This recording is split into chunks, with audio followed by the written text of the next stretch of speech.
previously on this D&D campaign. You guys created your characters. We met Princess Dahlia, the ruler of Vidronas, which is a city covered over a dome.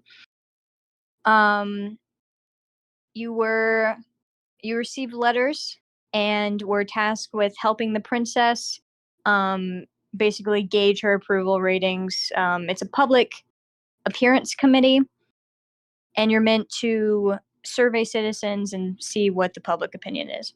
On your first job, you met a group of very interesting thieves, some of which were more interesting than others in different ways.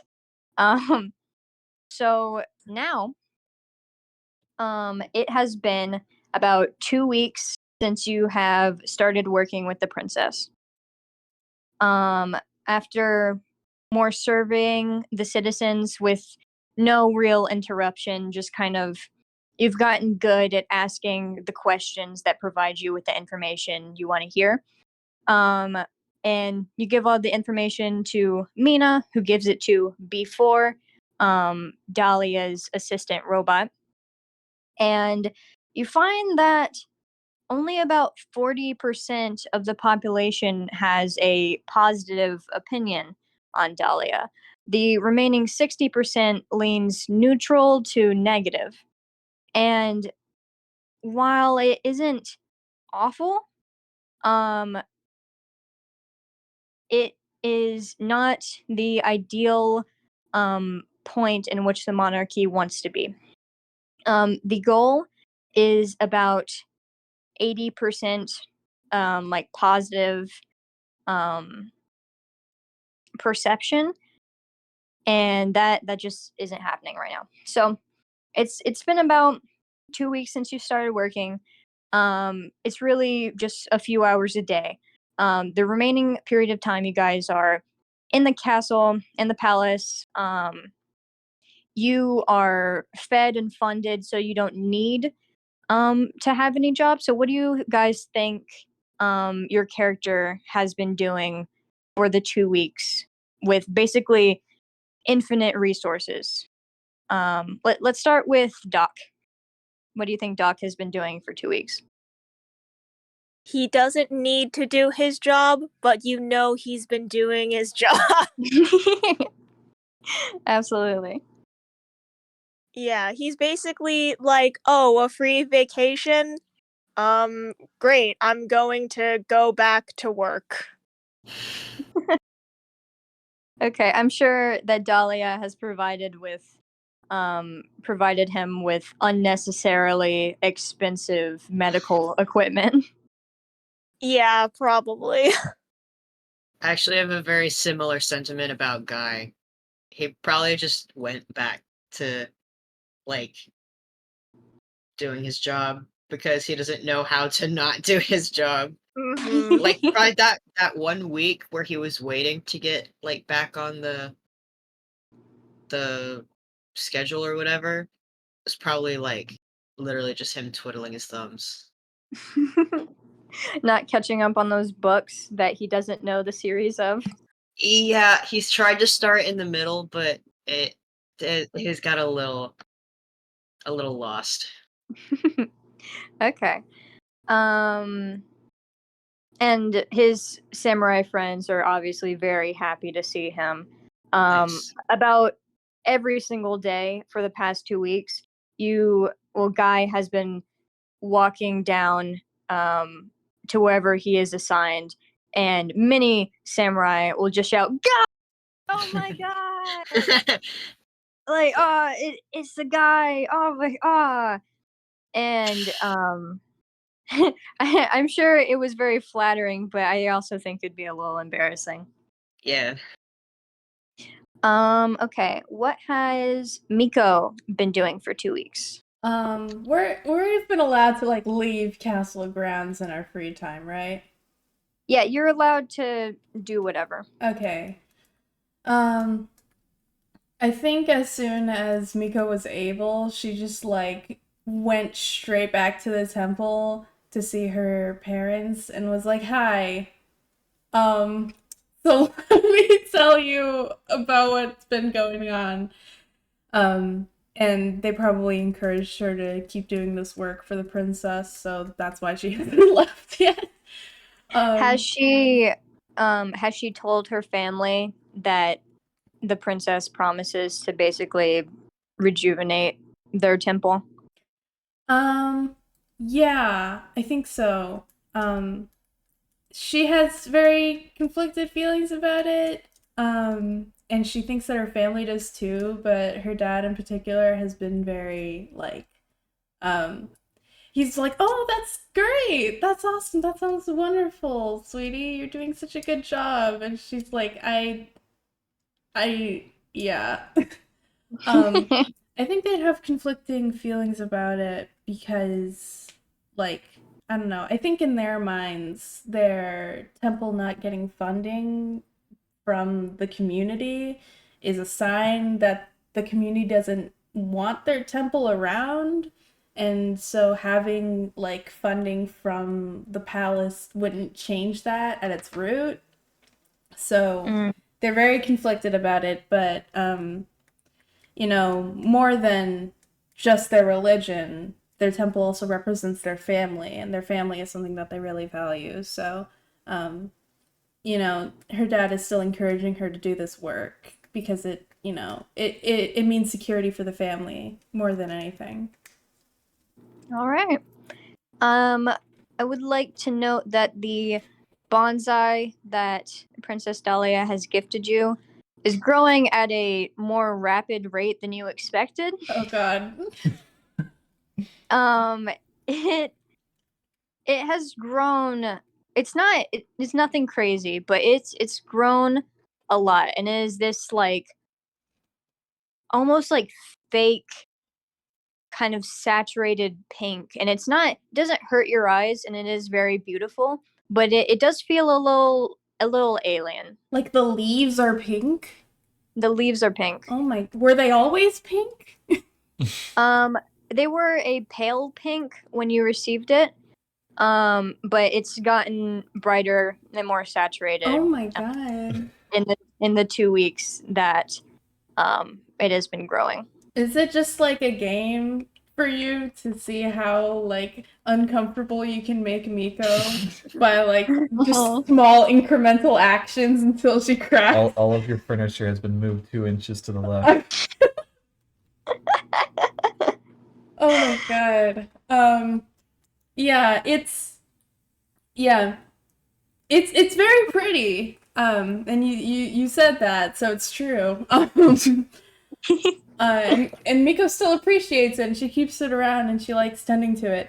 But the fear that it will one day sprout legs and start dancing is getting stronger by the day instead of weaker, like I thought it would be. You can almost hear the Jackson 5 in the distance. You start hearing the instrumental. It's starting to become an inevitability in Miko's mind. I'm sure that it hasn't been helped by the fact that every time Miko meets Princess Dahlia, she just excitedly says, "Has it done it yet?" Oh no. Oh my God. Oh my, that makes Miko want to throw up. Are we sure Dahlia isn't just like pretending to be innocent, but actually she brought us all here to psychologically, well, I guess just psychologically torture Miko? Is this the bad place for Miko specifically and no one else? Holy shit, Anyway. that's fucked up. So May, or as the party knows you as Valerie, what have you done in the 2 weeks after your first job? May has gotten very comfortable in her supplied room, and I assume they provide, food and stuff as well. Just living the life. I haven't really had a comfy bed like this in a while, long while. Just kind of making, just sleeping, eating, but maybe slipping out at night to to rile up some ruckus. To rile up some ruckus? Yeah, you know. Oh, man. Okay, so she's still committed to her kind of hooligan lifestyle Yeah. when living at the palace. Maybe just pick up a few bits and bobs. Just gets withdrawals. Get withdrawals. Yeah, okay. It's an itch. Yeah. Okay. So today Mina has asked to meet with you all. And you've been waiting for about 30 minutes. Everyone is sitting at this very large round table. In the center, there is a map with a few red dots on it. And she has provided a wine glass and a glass of water for each of you. This kind of boardroom, you've never been here before. Typically, Mina, assigns your task in the throne room with Dahlia, but today you are in this boardroom, and you hear like giggling, and you kind of look to the left from like this massive door, and there's a few doorways that lead into this room. And you look and you see that Dahlia is kind of laughing with B4, her robot, and you can tell that she's like telling it something, and then she'll laugh, and then she'll keep talking, and it sounds like a conversation, but you can't hear the robot saying anything. And before any of you can really question this, Mina hurriedly rushes in, and she has a few papers, and she's very obviously been running around doing whatever task that she's meant to do. And she slams down the papers onto the table, and she sits down heavily, and she says, "Congratulations." Let me find her voice real quick. Yeah. Oh, also, should have probably said this before we were recording, but you don't have to worry, like, unless there's like a constant sound in the background that's gonna fuck up the recording, you don't have to worry about making like little sounds in the background and stuff. Yeah. Just act like you normally would. Yeah, I don't want the pressure to be on just because we're recording. Mhm. Yeah. Congratulations. You guys have done excellent work over the past few weeks, and I am so happy that this committee has gone better than I thought it ever could. And she takes a sip of the wine that is next to her seat, and she says, "Now, more important matters are ahead of us. We get the perception that the city has on Princess Dahlia, and that's great. But I recently received a letter from Brenton, and you guys have learned that Brenton is the name of the city that had previously attacked Vidronis about a month and 2 weeks ago, and who left that giant hole in the dome." Mm. So she says, "They say they want a treaty. And they say that if we don't meet with them and discuss this treaty, then they're just going to take what they want. So I have a plan." And she points at the map. "We're going to go and one of you will assist me in talking with the king and figuring out the details of this treaty. And the rest of you, and she looks very serious, the rest of you, I need you to find a weak point in Brenton. Because she kind of looks as if she's holding something back that she wants to say. And she says, because the kingdom of Brenton,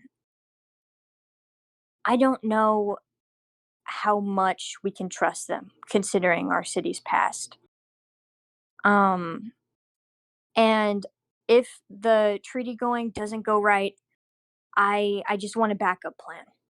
So today, I'll take a horse out, a carriage, and we'll go to Brenton, and we'll discuss the treaty. And I need the rest of you to look around the castle, find any weak points, and report back to me immediately.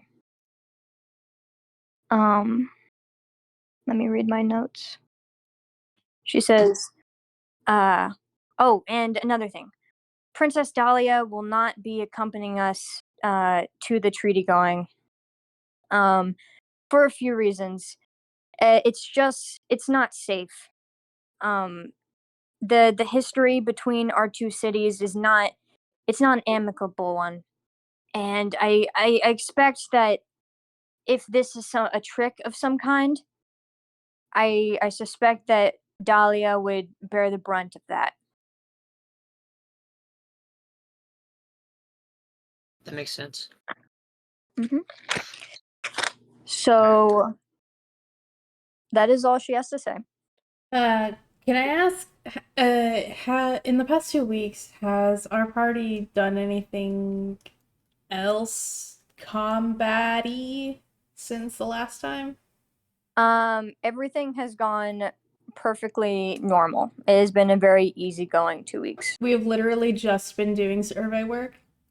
You've been doing surveys and then doing some community service, maybe cleaning up some alleyways or helping build torn down buildings. But other than that, you have just been living life as normal. Okay, so all of a sudden they're having us do political espionage.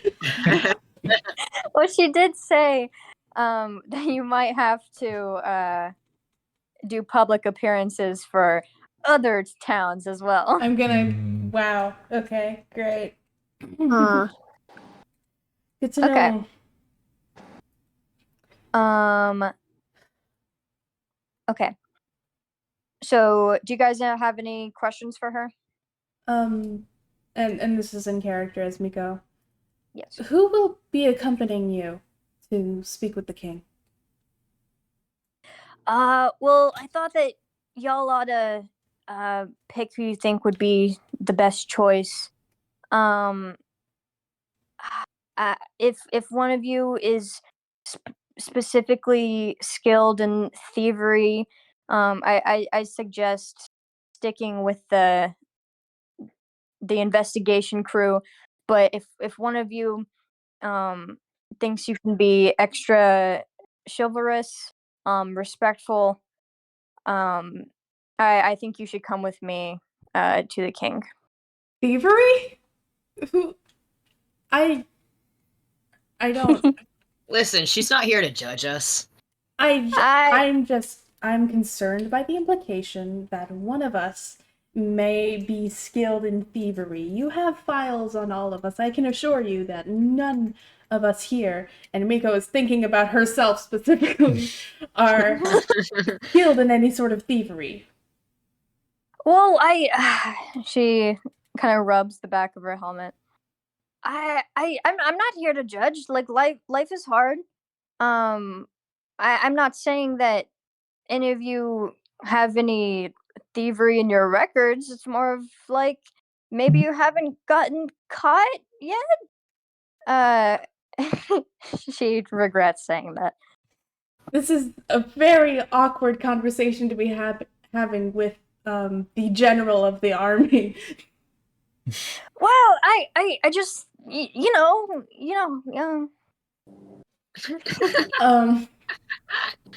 Anyway.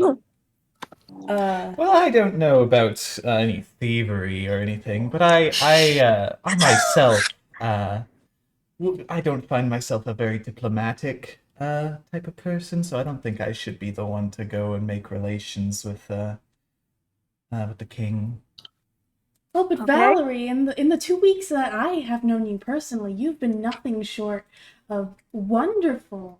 And I'm sure that, your experience in raising your 17 children has lent you with a bit of patience that might come in handy. Oh, well, thank you, but honestly, you're such a charismatic individual. I think you would be a great person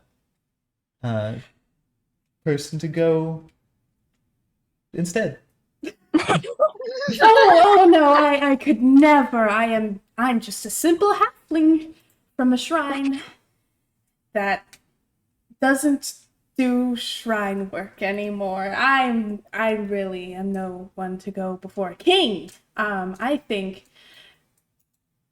perhaps Guy, who Guy is is a good choice. just a shining example of our city's strong chivalrous Okay. sensibilities. Well, consider this. You have a +1 intelligence and a +3 charisma. And I do not. I do not have either of those things. Sit down. Guy, I'm sorry, what does that mean? Could you kind of elaborate?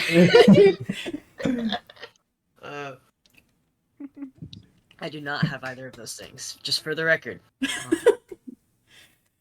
But I mean, if no one else wants to, I will, of course. I'm always down. Well, I You're always personally down? am not budging from the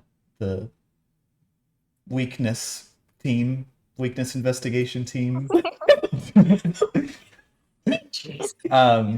So that is up to y'all to decide who will go to see the king. Mina's writing a weakness investigation team on her notebook. Well, what about Doc? No. No. No. Well, I'm gonna and say, yeah. I wrap an arm around Doc and I go, looks like he's with me. Right. Doc just points at themselves, says no, points at Guy, says maybe, chivalrous, and then points at Miko and says, "You're such a charismatic individual." Well, I am not one to shirk my sense of duty, but, and then she leans in, I'm already so uncomfortable talking to our own royalty. I don't know. You just need some practice, darling. It'll be Oh. okay. Thank you, Okay. Valerie. It means so much. Of course. Here's the pros and cons. Pros of Miko going. +3 charisma, +1 intelligence. Andy! I'm okay. Don't do that. Don't metagame. Okay, but He doesn't know. cons is uncomfortable. Pros of Guy going. Me, I'm Guy. Okay. Is if things go haywire, things go a little south, if this was actually secret assassination attempt, I'll be fine. But I don't know if Miko would be fine fighting off an assassinator. Well, Well, you would be No, going with Mino, offense. wouldn't you? I would. Yes. That's Oh yeah, a very, Mina will be there. Mina's great. That's a very good Mina point. kind of shakes her hands and she's like, I don't know if it's an assassination attempt. Okay, but you gotta be ready. I guess I could give you a sword or something, she says to Miko. As a civilian, this is a very not encouraging conversation to be having. But my point was that yes, we'd be going. If I was going, I would be going with Mina, and I guess it would make the most sense for Guy to go with the weakness team. Since Doc, he is a very capable individual, but Valerie, she's just a poor, defenseless. Well, I'm sorry, not to call No, you it's true. poor. It's true. It's just you have so much to come home to. You know what? I agree. I think I should go. I would like to leave. You do procure a pretty mean grease puddle. Thank you, Valerie. That means so much. But yes, I would prefer to leave Valerie in Guy's capable hands. So if that means that I must go in front of our rival city's totalitarian king, I shall do so. I mean, All right. Mina looks pleased enough by this, and she says, it'll be an honor working with you.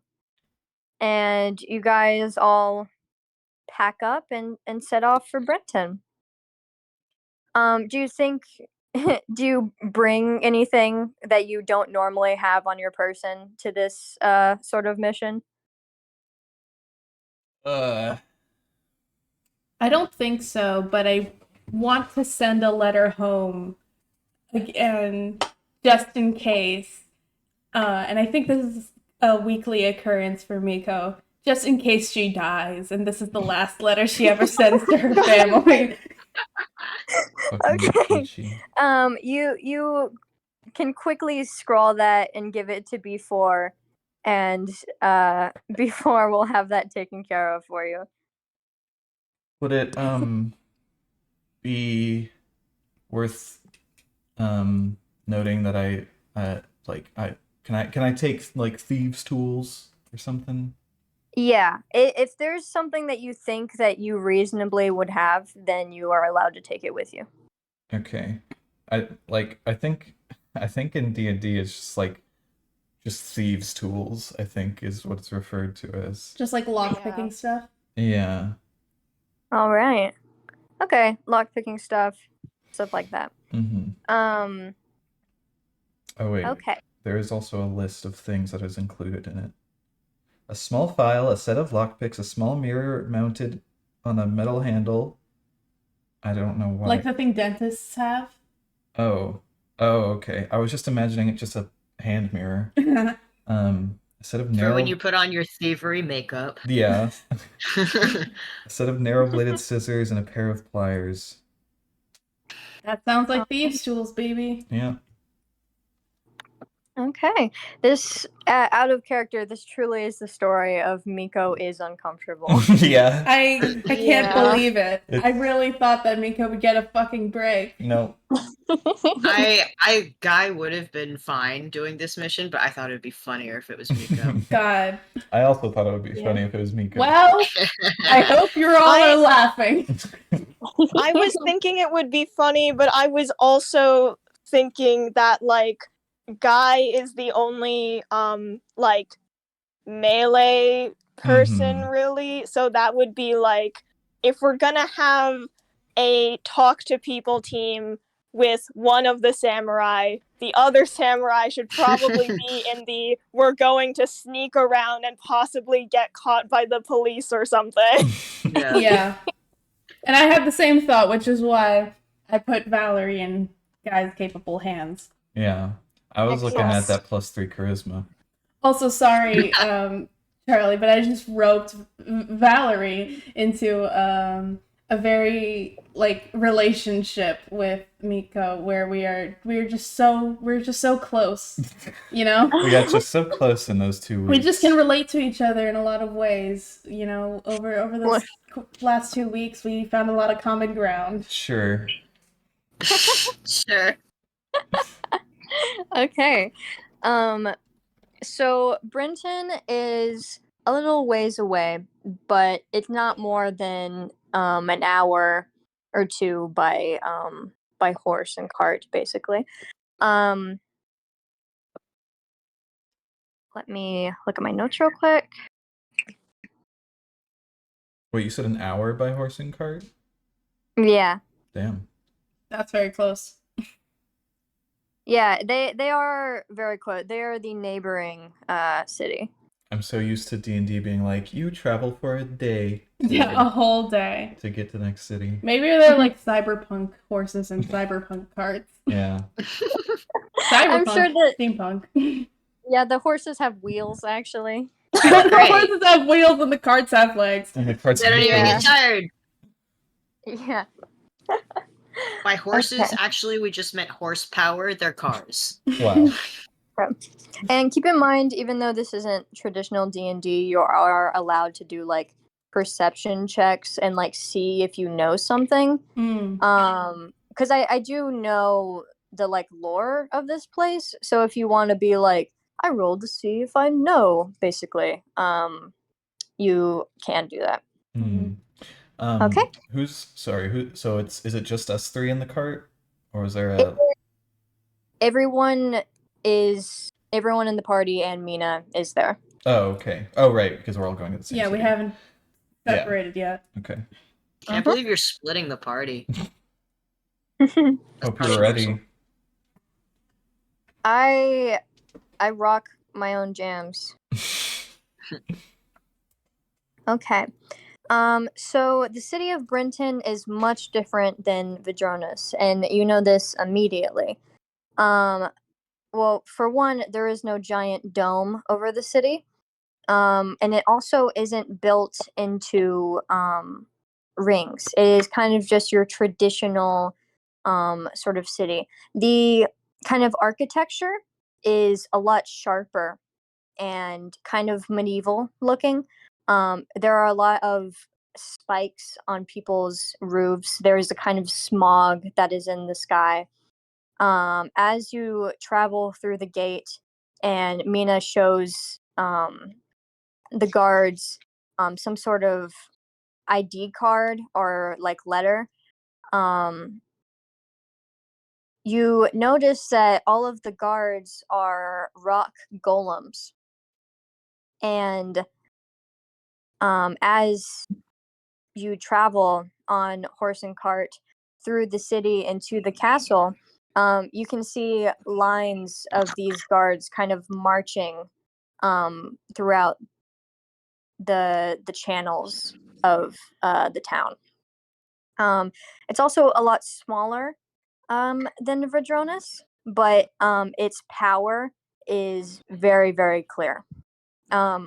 Whenever you do see a stray citizen, and there are not many people in the streets, they look at you kind of afraid and then hold themselves away into their houses. Okay. So when you arrive to the castle, it is large, gray, and blocky. There are gargoyles that are in the windows of this castle, and it is not a pretty castle. It is kind of like a few pillars connected to each other, but it is still quite large. So brutalist. Very brutalist. So that makes it even more confusing when you walk in and you hear violin. Oh.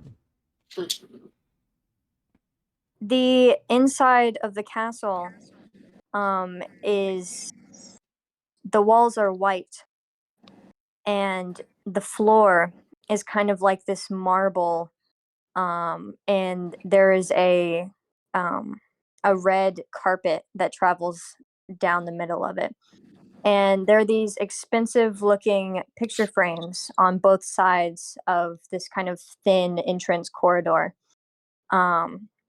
And you can't recognize any of these portraits, but you can tell that they were either royalty or very noble people.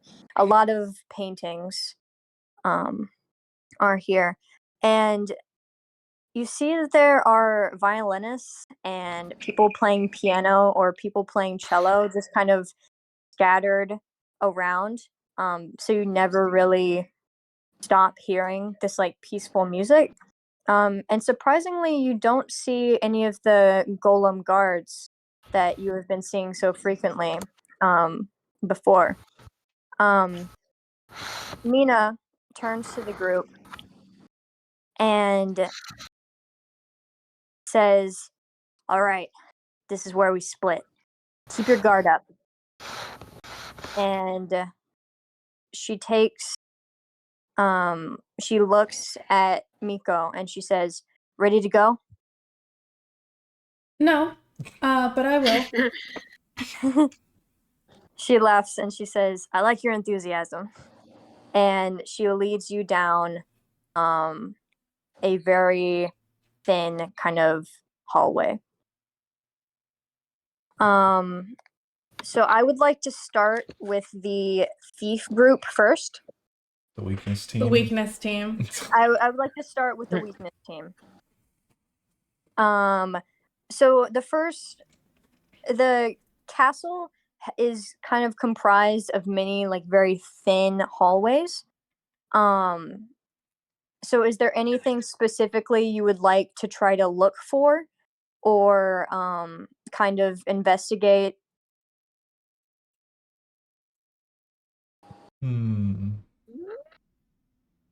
That's a good question. I didn't think this far ahead. I was just hoping to see a sign that said like Weakness here. weakness is here. Yeah, our secret plans through this door. Someone walks by and they're like, "Gee, I sure hope no one finds out about the weakness." Yeah. Oh wait, sorry. Can I say that I did something before Miko left? I probably would have cast a spell because I have those. Okay, what spell did you cast? Okay. Sorry, I'm reading the description of this. Hideous So laughter. that would be very funny, but I don't have that. Okay, not that one. So I think I would cast bless.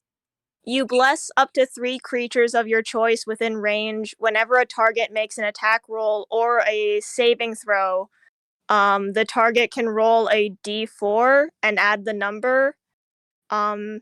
It's concentration and it only lasts 1 minute, but I figured I probably would have done that. Okay. Miko. Just in case you try to kill them like a minute in. It was that. Yeah. Is that something you cast on Miko?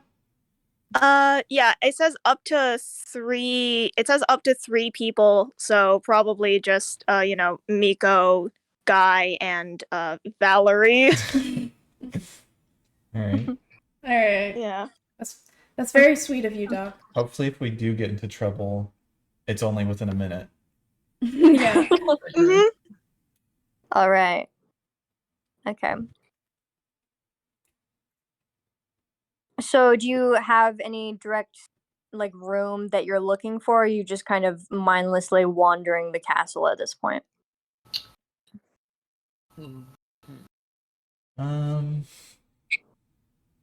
Let me Google rooms in a castle. What would a weakness of a city even be? Yeah, I don't know. Dude, They a have big flame weakness. giants. A weakness of if we're looking for weaknesses of a castle specifically, I would imagine anything that could be used as an entrance or exit.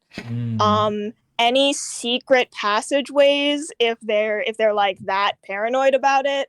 Oh my god. We should go to the library and pull all of the books. Oh. That's good. That's in character. Guy says that. Okay. This weakness also refers to leverage. So learning anything about this city or the monarchy could prove beneficial. Yeah. Can I use my ninja skills, my roguey skills, to like see if there are any like secret trapdoors or entrances or anything. Just in like a random hallway that we're walking through. Give me 1 second. All right. We could also use our expert survey skills and ask people around what they like about the monarchy. That's true. Maybe they'll be like, I don't like that they kill people every Sunday. Oh shit. And we'd be like, whoa, okay. I don't like that there's a weakness right here, if you can see it. I don't like And our I don't self-destruct like- button. I don't like that there's so much anti-leverage. I like the idea of this group of 3 people being like, all right, guys, let's look for weaknesses. And they're like, what is a weakness? Huh? What's a Yeah. weakness exactly? Okay. So Charlie, you said you wanted to try to use your like ninja skills. Yeah. Okay. Because I'm pretty sure rogues can like search for hidden traps. I think that's a thing they have. Okay. That would make sense. Give me a kind of like general thing that you're doing so I can build off of that. Instead of just being like, "Oh, you found it." Yeah. I want to be like feeling up the walls as we pass through. Maybe keeping an eye out. They wouldn't have any like trip wires because it's just a castle. But like, yeah, feeling up the walls. Is Valerie, mother of 17, just Yes, fully about- going ear to the wall? Not ears to the wall, just kind of like rubbing my hand along the wall as we walk by. Try not to make it Okay. super conspicuous. Yeah. Okay.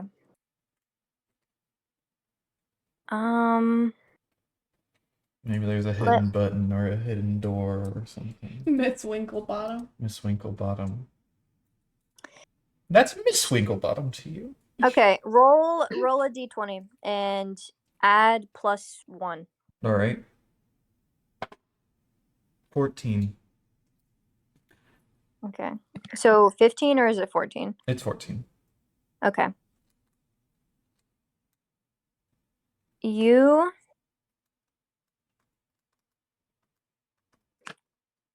hear a voice.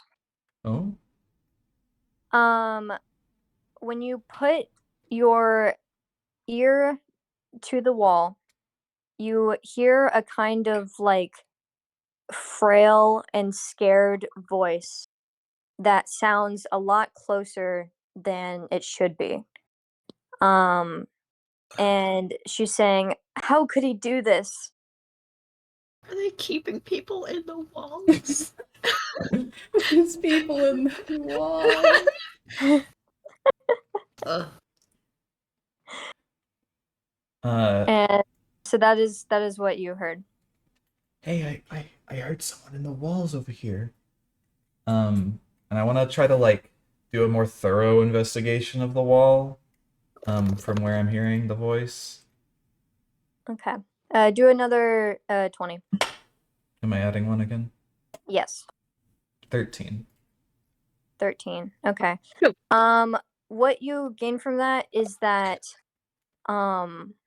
it isn't this specific section of the wall, because as you listen, you kind of hear the voice repeating, "How could he do this?" over and over, and it's getting farther and closer at kind of rapid rates. And the voice is kind of aimlessly moving.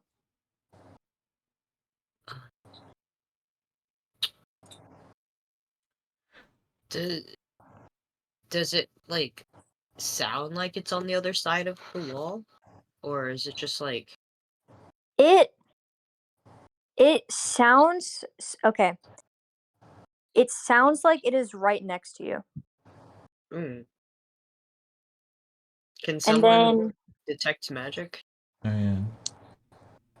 I can detect magic. Maybe it's like a minor illusion or something. Why don't you do a little detect magic? Doc nods and, casts detect magic. Okay. What you detect is you kind of feel a figure like rapidly pacing through the wall and kind of entering whatever room is on the other side of that wall, and then kind of like entering the wall again. They got ghosts here. Okay. Do you think it's a ghost? Are there ghosts? Are ghosts real? Are ghosts Do real? ghosts exist here?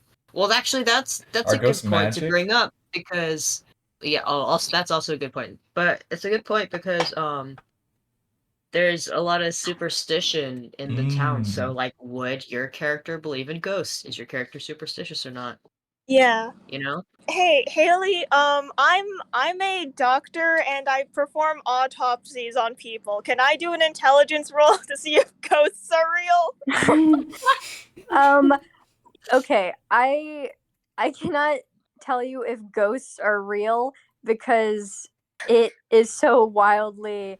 You can make a hypothesis that ghosts are real, but Okay, I will wait, not. can I make an intelligence roll, and if I roll a nat 20, can you tell me if ghosts are real? Okay, if you roll a 20, I will tell you. Okay. That's a 6. Well, Okay, I Doc think. doesn't know what a ghost is. Oh, I think we should. Okay, um, I think Guy personally does not believe in ghosts. I think he's not superstitious.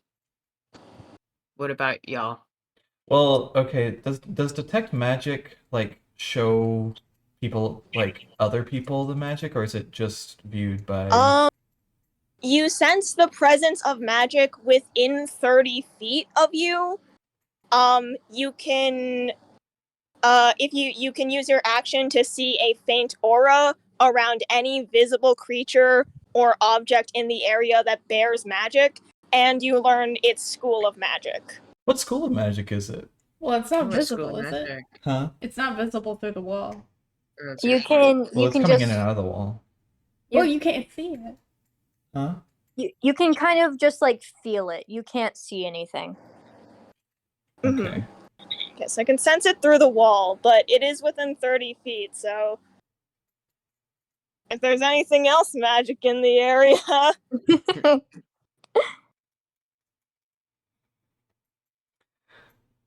So what's the next move?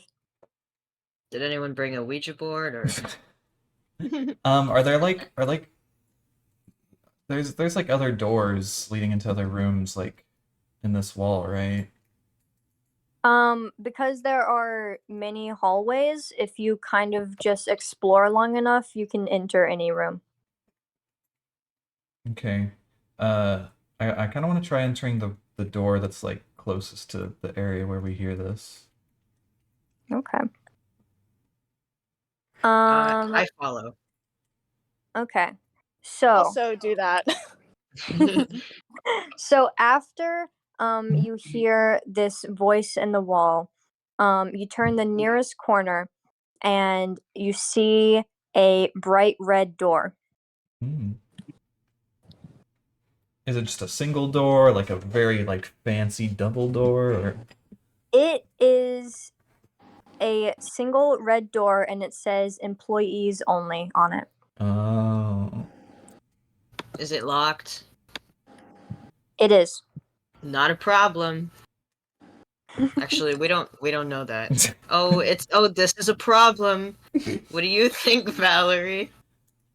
Well, I think I can maybe give it a try. No peeking though. Turn around. Oh, okay. He does that. It just goes, okay. Yeah. Does Doc turn around? I think Doc just like stares at you for a minute, but when he sees that if you're genuinely not doing anything as long as he's looking, he just like yeah, he just like kind of makes a motion like he's sighing, but no sound comes out, and then he turns around. Yeah, May just stares at you with a smile until you turn around, and then tries to get to work at unlocking the door. Okay. Do you typically have to roll to see if that works, like an actual D&D? I think so, yeah. Okay. Roll a 20 and I'll give you advantage. All right. That was cocked. 16. 16. Okay. You successfully open the door. And Nice. Ta-da! inside, immediately a wave of dust kind of like hits you in the face. As if Ew. as if no one has entered this room for a very long time. The lights are off, but you can kind of make out that this was a kitchen of some sorts. It is a very large kind of like employees' kitchen that would make food for the royal family. And in the middle of the room, there is a woman facing away from you.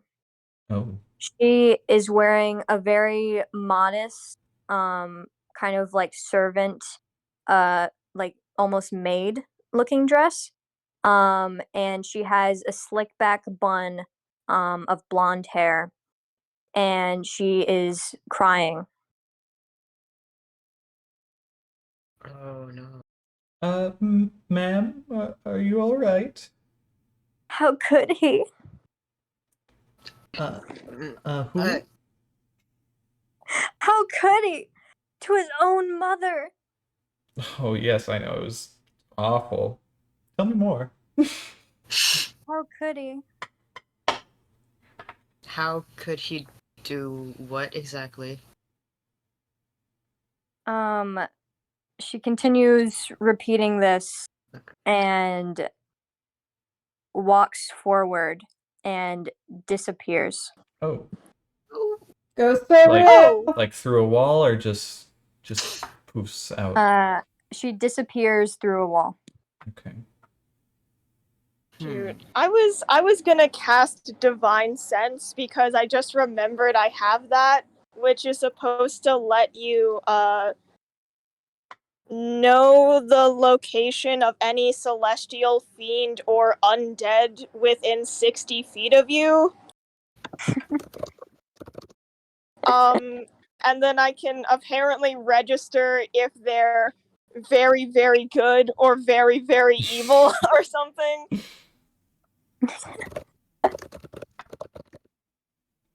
Do you still want to cast that? I think I'll do it like I think he thinks about doing it, and then the woman fully disappears, and he's like, okay then, and just tries it just because. Okay, so he does cast the spell. Hmm. Okay. Does it tell you, like, if they are, like, good or evil in general, or does it have to be, like, a very, very good or very, very evil? The presence of strong evil registers on your senses like a noxious odor, and powerful good rings like heavenly music in your ears. So I can apparently smell when people are evil and hear when people are good. That's Okay. so funny. Yeah, I think it's just like if it's I think it's specifically referring to like, you know, races and stuff, like if it's like a magical creature that's like, oh, this is like a demon or whatever. That sort Okay. of thing. Yeah. Well, this spell does confirm that she is a ghost. Oh, okay. This registers as an undead being. Ghosts are Yeah. real. Mm-hmm. But you can't really hear or smell anything. Great. You've lost all sense of hearing and smell. Yeah. Within the same radius, you also detect the presence of any place or object that has been consecrated or desecrated. What does that mean? Consecrated is like blessed. Desecrated is you fucked it up. Probably like cursed. Yeah. Probably. Yeah. Okay.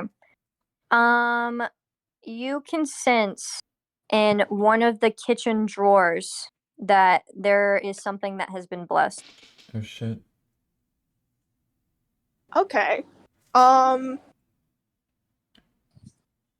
Okay. Right.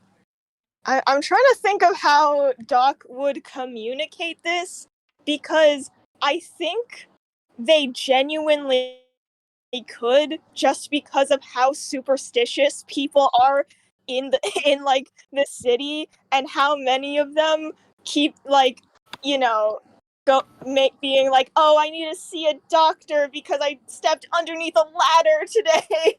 Yeah. So I feel like he's probably heard people talk about ghosts often enough that I think he can be like, I don't know, I guess he just points and says, ghost. Sorry? Ghost? Ghost. Wait, Okay. Chelsea. Yeah. Uh-huh. When you casted that spell, Uh-huh. you sensed another presence in the room with you. Oh. It seems that something is kind of like disrupting, as if like it is covered by something. But you sense another presence in the room with you, and you do hear whatever good bells that you're meant to hear. Hear the good bells. Oh, nice. At least it's not evil ghosts trying to kill us. It's not the evil stank. Okay. I think, God, I'm trying really hard to think of how Doc would be able to explain this. Doc just points to where the person disappeared, and raises up a hand and I think makes it glow with the type of divine magic that they use to be like, yeah, I checked magically, which is how I know I'm not just saying that. And then just kind of motions to the rest of the room, because they're not sure how to communicate that it's still somewhere. Wait, so And then kind of just walks up to the drawer and points at it. So there was so the ghost was like kind of neutral. There was no good or evil associated, but then there was an extra essence that has good bells that you were saying. The thing, okay, so 3 things have been discovered by this spell. There is a very powerful, good, sort of soul that is kind of like being Covered? interrupted. Hmm. It is kind of hidden in a way, but it is near you. The second thing that you have detected is that there is a blessed object within the room. And the third thing is that the ghost lady has kind of neutral energy and she has left. Mm-hmm. So when Doc cast that spell, it revealed the good entity's location too, right? I think it was just that it was nearby because it's hidden.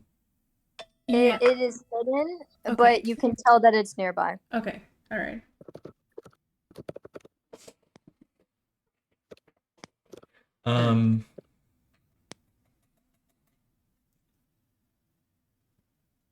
So you said Doc like pointed at the drawer. Yeah, Doc like points at the drawer, thinks about it, and then says, with purity and with holiness. Which Oh, is wow. part of one of the stock phrases they have. I didn't just say that randomly. Holy Right. shit. Okay. Well, that sounds Guy. pretty good. Investigates the drawer. Okay. In the drawer, a few spiders crawl out, Oh, good. Yeah, and they Blessed crawl all over your spiders. hand. But besides the spiders, you don't really see anything at first. It's just kind of a bunch of cobwebs. But in the very back of the drawer, there is a rusty locket. Oh, I grab it. You feel a very like happy, but kind of bittersweet feeling from the locket. Can I open it? Um, go ahead and try. Hit me with the strength. Strength to open a locket. Yes. Okay.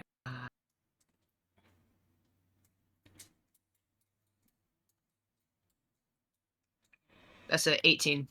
Oh. 18. Okay. So it is extremely hard to open the locket. But you do eventually pry it open, and within it is a um a girl with very long blonde hair, and she is taking a picture um with a kind of like with like a happy but a little shy looking orc man. Hmm. Okay. Does And the girl look like the ghost lady that we just saw? You have not seen the ghost lady's face. Oh, did the but what? same blonde hair, so there's a chance. There is a chance. Okay. Okay. Do you feel blessed? Do I feel blessed? Yes. I guess so. Yeah, I think so. I feel like I picked up this locket and I feel all right. I think you Nice. should Do wear you want to it. try? Do you No, want to I try? think you should I wear it. hand. Oh, I should wear it. Oh, I think you should keep okay. it close to your heart. Oh, that's lovely. Do you want to get in on this good feel locket Sure, touching? I'll take some good locket feel. Yeah, all right. So did Guy put on the locket? I give it to Valerie for a second. Okay. And you said it's Does- like all rusty, right? It is very rusty. Um, I hold it. Is she feeling the good vibes? Do I feel any good vibes? You do. Wow, Hell this yeah. is a very good feel locket. It's like a opposite Horcrux. Actually, I want it now, and then I put it on. Oh, oh, that's Doc fine. Doc is like, wait, but is probably not fast enough. Oh, that's all right. It would clash Um, with the uniform. Yeah, I think if I just give this some nice wash, some oil, it'd go very well with my outfit. Okay. Okay. Do you want to look around the kitchen anymore? Yeah, I want to open up all the drawers and cabinets. Just all of them at once. Well, I can't do it all at once, but Like open one and open the other without closing it. yeah, I'm and not just... gonna close any of them. Okay. You find many rusty utensils, including many rusty steak knives. You find a very long kind of rope. And you find kind of a like like steampunk fire extinguisher. A steampunk fire extinguisher. Great.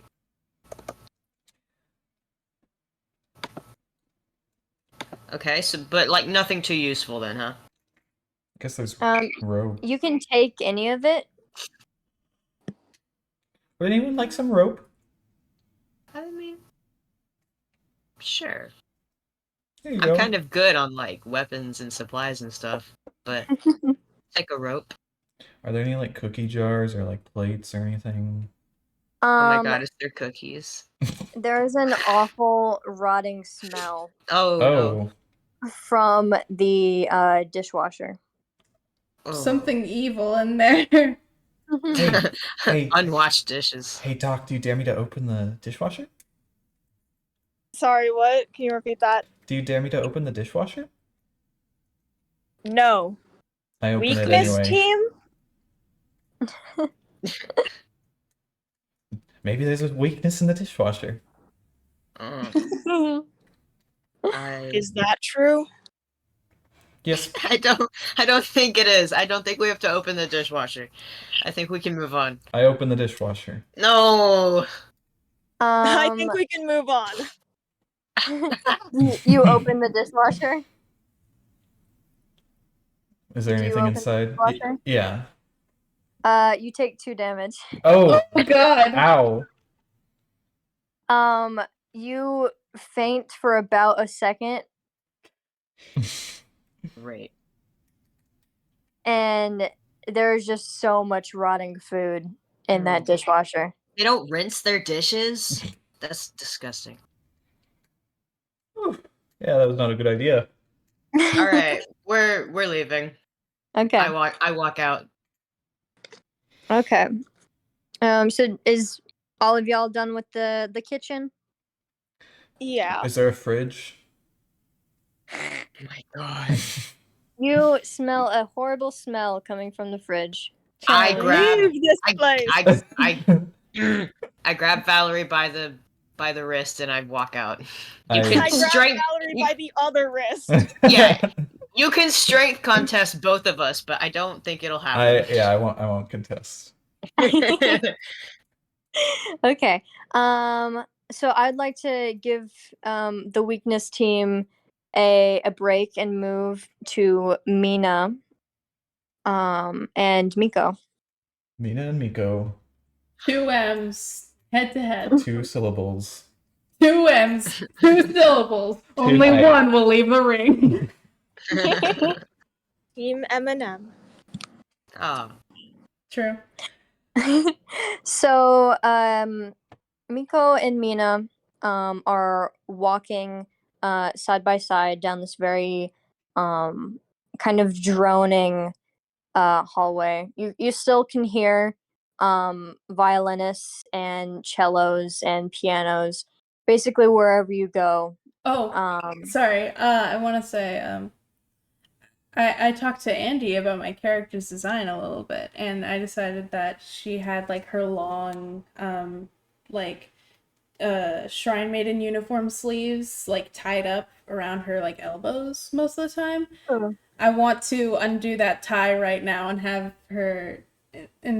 the sleeves at their full long glory for this formal meeting. Okay. Sweet. Okay. Mina watches you do this and she just goes like, "Oh, cool." Thank you. So you guys come to this extremely tall door. It is like this giant wooden door, and there are 2 door handles, and each of the handles has a dragon head kind of carved into it.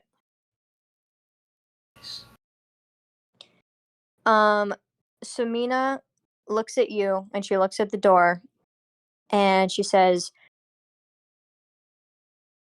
"We're gonna do great.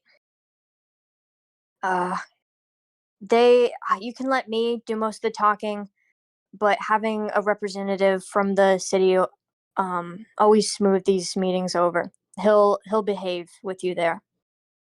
All right. And she opens the door. So inside is another kind of throne room. And the thrones are very tall actually. You can't tell how anyone could possibly get into these thrones. But when you realize who is sitting in them, one is the presumed king, and he is a Goliath. And Is that a race or is he just big? that is a race. It's Okay. descendants. That is a descendant of giants. Oh, good. Big boys. So he has kind of a pale blue skin. His outfit looks like it is made of like animal furs. And it kind of crosses over his chest, and there's a fox tail that is at his kind of belt. He has no hair, and his eyes are kind of perfectly white. Down his face are very intricate black tattoos, and they kind of make very like geometric shapes. And when you look at his hands as they clutch the sides of his throne, you can see that these tattoos travel all the way down his body, and his fingertips and palm is covered in these shapes as well. Awesome. Miko That's awesome. gravitates to her like the way that she would always walk during ceremonies. She like clasps her hands together and walks, and she like takes small, very poised steps forward with her eyes down.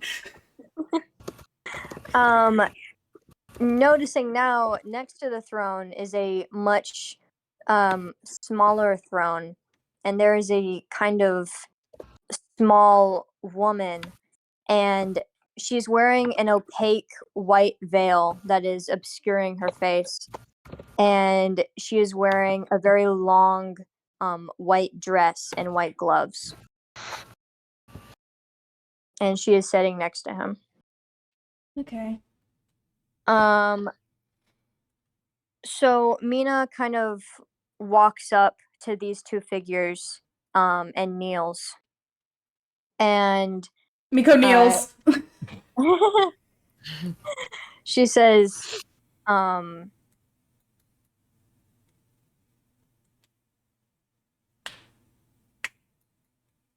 "We are here to discuss the treaty," she says. And the king kind of looks down as if he is expecting something else. And he says, "You've got a lot of nerve." And Mina says nothing. She just continues looking at the ground. And let me give him a more intimidating voice. He says, "I specifically requested for Princess Dahlia to show." Oh my god. Of course he did. "Do you know the disrespect this is? After all your kingdom has done to mine?" Mina looks up and she says, "My company should be enough." And she points to you, Miko, and she says, "And I've brought our finest shrine maiden as a kind of cultural peacemaker between the two of us. I want to make this clear that this meeting is a representation of peace and not war." And the king laughs and he says, "Oh, Mina." And Mina looks kind of angry at this, as if she did not want to be called by her own name by this man, basically. The king comes down from his throne, and the other woman kind of sits down as well. The other woman does not move. She is still sitting in her smaller but still extravagant throne.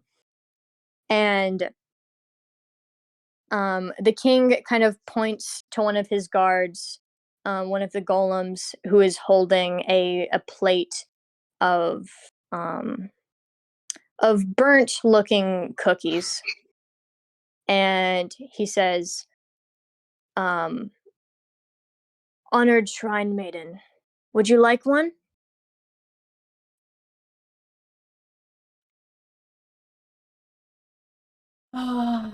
You know,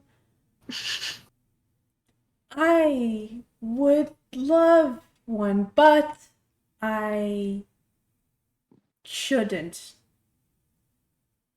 I apologize. Why not? My shrine keeps me on a strict diet regimen. It would be informal of me to... Unless you want me to. Unless you really, really, really want me to, in which case I could.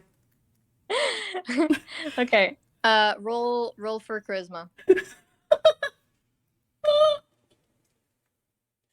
Okay. I rolled a 3. Plus 3. Oh so you no. have a 6. Okay. He rolled a 6. He kind of laughs and he smacks the tray of cookies out of the golem's hands and onto the floor. And he says, "You're just like all the other Vidronians." And he looks to Mina and he says, "Just as ungrateful as ever." And Mina kind of like panics a little bit and kind of puts her arm out in front of you to guard you. And the king, he says, "Why shouldn't I burn Vidro to the ground? After everything you have done to my family, after everything you have done to our alliance, the kingdom, my people, why for a second should I serve you ungrateful souls?" And Girls, are you Mina, asking me? he's talking to both of you. Oh my god. He's kind of looking at both of you, changing his glance each time. And he says, Mina kind of like continues to guard you and says, "We're not here to fight. We just want to discuss the treaty." And the woman in the chair, she kind of gestures her hand at him to say, like, hear them out, basically. And so he sighs and he sits down. He pulls up chairs for you all, and he sits down. And he says, "All right. Here's the deal. If Vadronis gives Brenton access to half of their army and 10 million gold, then I will cease any further attack." And for context, in this universe, 10 million gold is an outrageous amount of money. Like outrageous for normal people or outrageous for anyone ever? Outrageous for even like for a city. would bankrupt a city. Damn. Would bankrupt a city. Okay.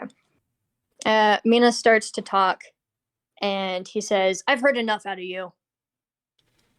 And he looks at Miko, and he says,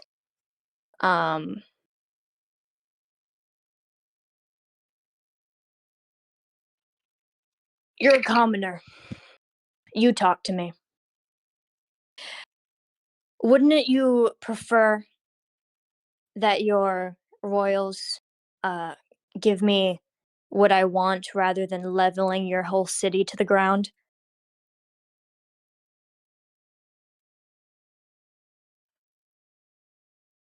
I would prefer to live in an unleveled city. However, I hope you can understand why your request is shocking and requires further deliberation. His face doesn't change. He just kind of nods. And he says, no amount of money could account for my son. And I would like you to roll for intelligence. Do you remember what your intelligence is? +1. Okay. 11. 11. You know that Vidronis and Brenton used to have an alliance and now do not. You also know that the king in front of you used to have a son and now does not.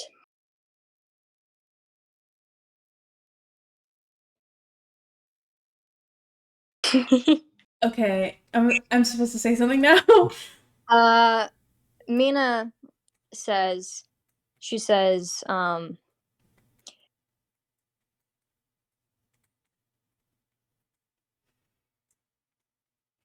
hold on. She says, that was King Dimitri. Dahlia's in charge now. We don't represent him anymore. And the king says,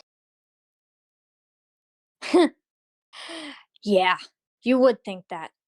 You would think that as soon as her old man falls bedridden, as soon as he retires, that your city is not as fucked up as it always was. Yeah. And he laughs again. And he says, Shrine Maiden, we're going to play a game. And he hands you a dice. Oh my god. It is a 20-sided dice. Oh my god. I don't say that.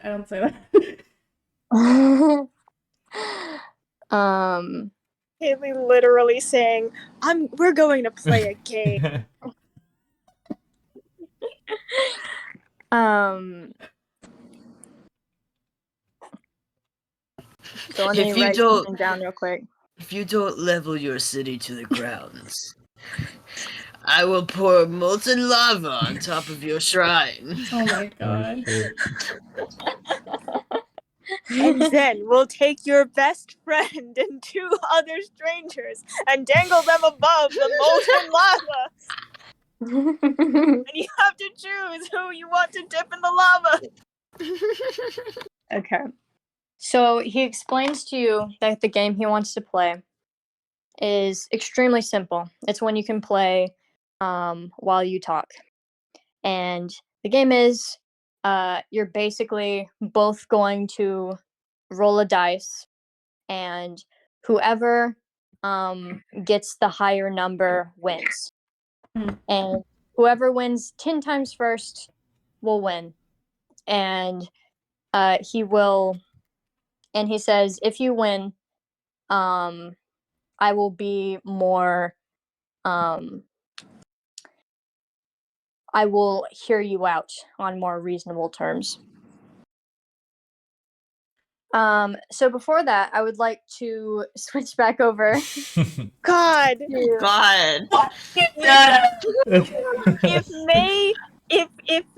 If I didn't know that May would absolutely sell us all out, we actually should have sent her.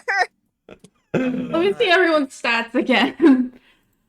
I have good charisma, and we have the same but intelligence. also I think you could reasonably cheat and get away with it. Yeah. Not true.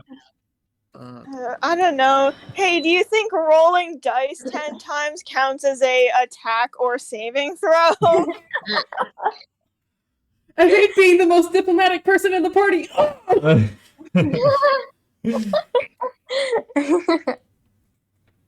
I like Okay. thinking about the alternate universes of sending each of us. Oh, Guy would fuck this up so bad. Oh, he would. Yeah. He would not. He would just be He like, would not. listen, buddy. He'd be like, okay, if we're gonna be real right now, I didn't kill your son. So why is it my problem? Oh Okay. my god. So we are switching back over to Weakness Squad. Hey. And go, they're all Weakness sipping Mai Squad. Tais.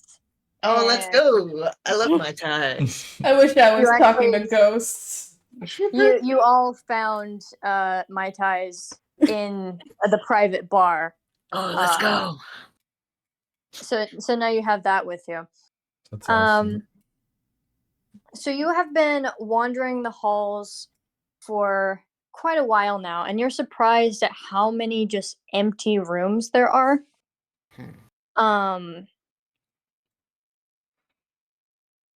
So in front of you, you see a few doors. You see a blue door, a gold door, that says financial office on it, and you see a hallway that has just been like they put drywall over it. Basically, it has just been like blocked off. Do you think I could punch through it? You could. Ooh, okay. It is Not very saying- clearly a new wall that they have put up. Not saying I want to, but I do. I just Do had you a want- wonderful idea. I think we should split up. Oh, yeah? Yes, you can punch through the wall. Yeah. I'll go check the finance department, and Doc, you can do whatever. Jeez. Doc, Okay. go through the blue door. Guy? Yes. Punch through the wall? No. No? Okay. No. Okay. That's Have fine. you considered punch through the wall? Yes, though. Ooh, I like that one. Valerie, I think we have similar minds. I agree. Okay, so no punching through the wall, that's fine. No punching through the wall. Oh, okay, I so get what... it. Doc wants to punch through the wall. Oh! You know what? I'll let you have that.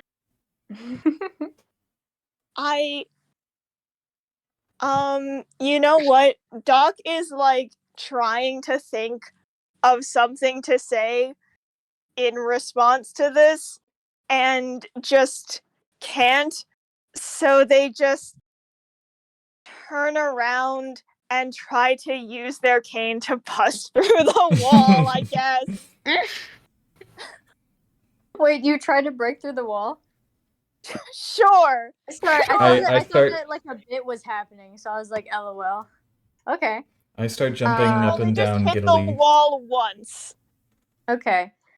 When you hit the wall, it you punch a pretty sizable hole in it immediately. And when you look through, you see a very like kind of strange looking room. It has kind of like yellowish lighting. And it has extremely large like paneled flooring, checkered, I should say, in squares. And you can tell that the room is kind of falling apart.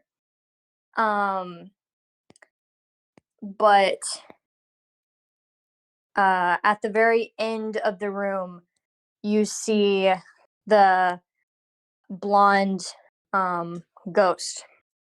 Oh. And you see that she is weeping, and she says, "How could he? How could he?" And she turns the corner, and you don't see her again.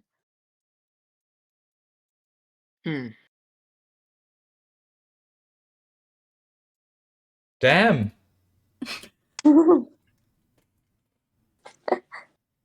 Okay, well, I want to investigate in there because last time we followed her, we found this dope locket. That's true. So We found this fucking mood ring. yeah. So I go through. I don't think Doc like made a big enough hole to go through. Like they just kind of hit it once or twice just to be like, I'm gonna do this so that they won't ask me to do it again and we can all move on. And they were not expecting anything significant to happen. Can Guy just like walk through and make a guy shaped hole in the wall? Okay. It'd be big enough for the two of y'all. Yeah, you burst in like the fucking Kool-Aid man. Yeah. Oh Um, yeah. And there's a very small like section of normal wood before it is just the sort of checkered flooring. And the way that this room is kind of set up is that it is a kind of long hallway, and there are only two kind of checker like square panels on the floor in each row, basically. Okay. Can I lift any of the panels on the floor? You cannot. Okay. Do you try to lift the left panel or the right panel? What?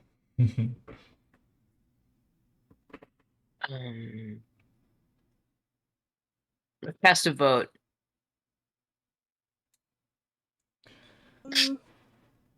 What do y'all think, left or right? Do you mind if I investigate them a little bit first? Oh yeah, actually you should do that. Doc was just ready. Left. No, that was me, the player, being like, do whatever. There are also chandeliers at the top of the ceiling. Ooh. Can I investigate the panels to see if maybe they're connected to anything or something? Okay. Roll for intelligence.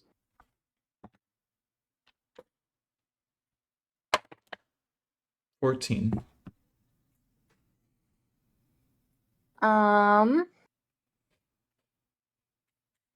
All I've gotten so far are 14s and 13s. You can tell that some of the tiles seem more stable than others. I think you should walk on the stable tiles. Okay. And I point out which ones those are.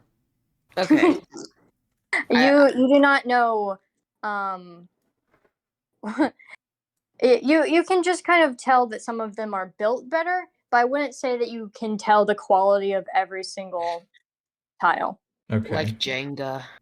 All right. Wait. Maybe the nicer looking ones have not been stepped on because they're the wrong ones. So you should step on the more worn out looking ones. You're gonna kill someone. That makes sense sense to me. It does. Okay. Okay, before this happens, Doc hands Guy his wooden cane so that he can tap the tiles before he steps on them. Okay. I want y'all to have the image of Guy as like, okay, left, and he like starts to go left, and then someone is like, but wait, and he's like, oh, okay, and then he starts to step right, and they're like, but consider, and he's like, I'm sorry. Switching which tile his foot is hovering over. Yeah, like over and over. Okay, okay, I'm gonna step on the nicer looking. Are you gonna step on it or use the cane that Doc gave Oh, you? I guess I'll use the cane. I'll use the cane. Yeah. Sorry for being the killjoy this time, but like No, it's cool. Y'all don't want me to fall through the castle. I yeah. appreciate it. Okay, I poke it. Left or right? Which one is nicer? The left one is nicer. Then left. Nothing happens. Okay, I poked the right one. The panel very slightly shifts. I smack it. It pops out of place and kind of falls, and you can see that there is a 30-foot drop. Oh, Oh. ouchie. Okay, so I guess you should Right. walk on the nicer looking ones then. Mm-hmm. I mean, it was a good thought. I mean, Do we see anything down there? It is just a black pit, but you hear chirping. chirping. Chirping? Hmm. Can someone prestidigitation light down there? I think there's a spell for light. Hey Doc, can you throw a light down there? Throw a little light ball or something? No. Oh. No. Yeah.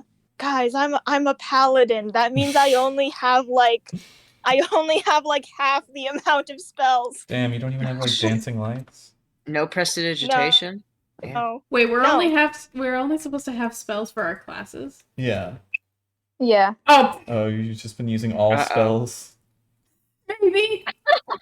You're a bard, bro. Why would you have wizard spells? I don't know. Haley's been saying all level 1 spells, and I'm like, okay. For your class. It's okay. That's my bad for not. But yeah, for future reference, you have all level 1 spells for your class. Okay. Yeah. I will do that. I do want to point out to you guys, just to like be clear, paladins don't have cantrips. Oh. What? I Oh, didn't Oh, know that's that. weird. Just like 10 it's just like 10 or so level 1 spells. So like, yeah, no, I'm pretty, as far as I can tell, there's no cantrips for paladins. Damn. Okay. Interesting. Okay, so Okay. here's the path I think you should take. Left, right, right, left, right, left, left, right, right, left, left, right, left, right, right, left. And just keep doing it like that until you get to the end. Okay, I do that. No, you don't. Okay, no, I can't remember all that. Is there anything else in the room that looks like notable? It is just these panels, and the chandeliers up top, and the bottomless hole. I'd like to It's not investigate bottomless, it's 30 feet. It's 30 feet. the bottomless 30 feet hole. I want to think I investigate the chandeliers. Yeah. Okay. You can see that there's a few cobwebs on them, and they look pretty sturdy. Surprisingly, they look very well made and very well attached to the ceiling. And they have many like diamonds and crystals on them. Guy, how acrobatic would you say you are?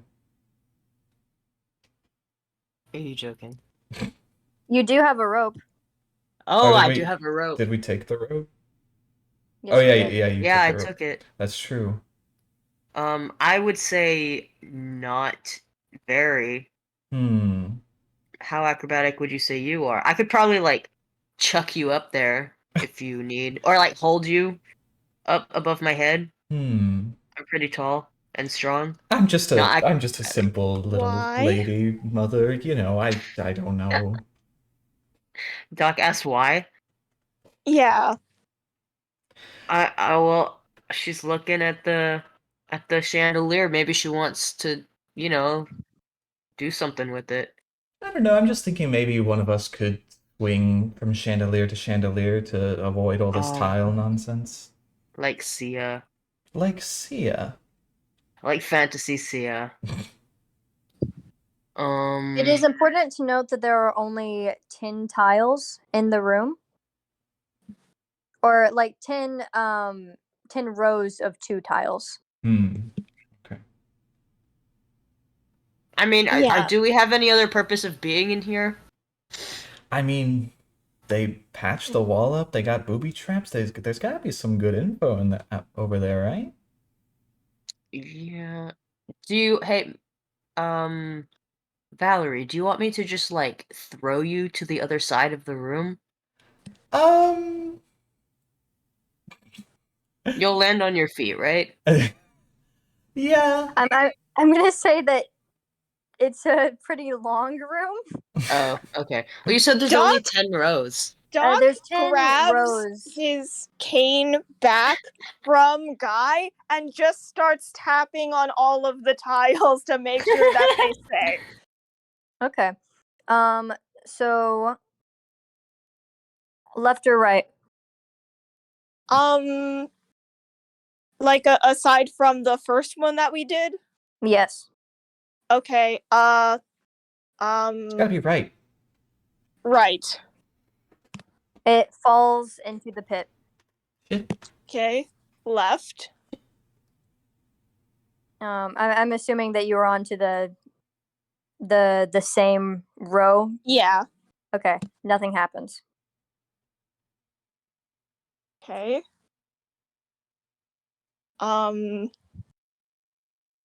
Okay, Doc goes to the next one and just taps on the left one. Nothing happens. Taps on the right one. It falls to the floor. I'm seeing a pattern. I think the Okay. left ones are fine. Okay. Doc is going to hand the cane back to Guy and just kind of like motions to like go. I go. I step on the left ones. Oh shit. You stepped on all the left ones? Yes. Okay. But I tapped them before. Did you Yeah. tap them or did you walk on them? I tapped them before. Dot Okay. gave me the cane. When you get to the 4th tile, when you tap on the left one, it falls. Oh my god. Alright, can we speed up this process and say that I tap it and if it falls, I don't step on it? Roll a d20 Oh my god. Okay. with disadvantage. With disadvantage? Would I have advantage if I painstakingly... No. Oh no? Okay. 13. 13. You hear a kind of rumble. And Oh wait, you said with disadvantage. with disadvantage. Oh, still 13. Okay. You hear a rumble, and then you hear a bunch of like flapping. And you hear a lot of squeaks and chirps. There's And fucking birds down there, dude. And like kind of like very animalistic sounds. And you do notice a bunch of black crows kind of spring out from all of the holes in the floor, and they knock you off balance. I would like you to roll another disadvantage 20. Oh shit. Ugh. Doc, do you know them? It's a Doc family reunion. It's an 8. As you lose your balance, you drop Doc's cane into the hole. No. I'm sorry. That's in character.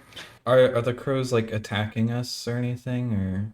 They all just kind of like fly up in a frenzy, and then they fly basically like out of the room.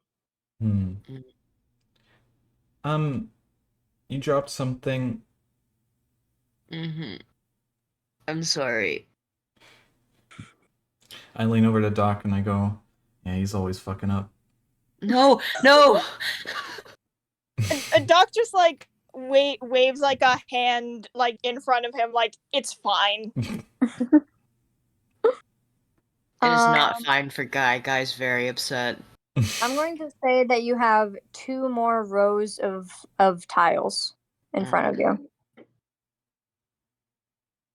Okay. Can I just like do like a little steppy while I put my full weight like on my back foot, you know?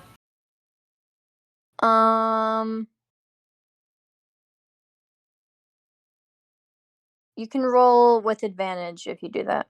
Okay. 19. 19. You succeed in the first. Okay. I have to do it again? Yes. Well, that's a 20. All right, you fucking nailed that Wow. last. Hell yeah. Yeah, so you successfully made it across this kind of bridge. Okay. Okay. I scurry across all the correct tiles. All right. Yeah, I guess Doc follows behind. So from there you see a very like thin kind of corridor. And at the very end you see the ghost of this woman. She is weeping in front of, it looks like a painting that has a tarp put over it. Ah, maybe she was leading us. Okay. Is there anything else in this hallway? It is just her facing away.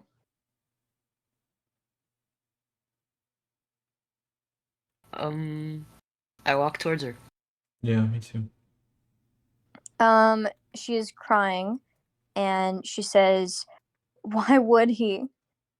Why?" Can I? What happened? She seems to actually notice you this time, and um and she seems startled, and she says, "I can't tell you." Pretty please? Why not?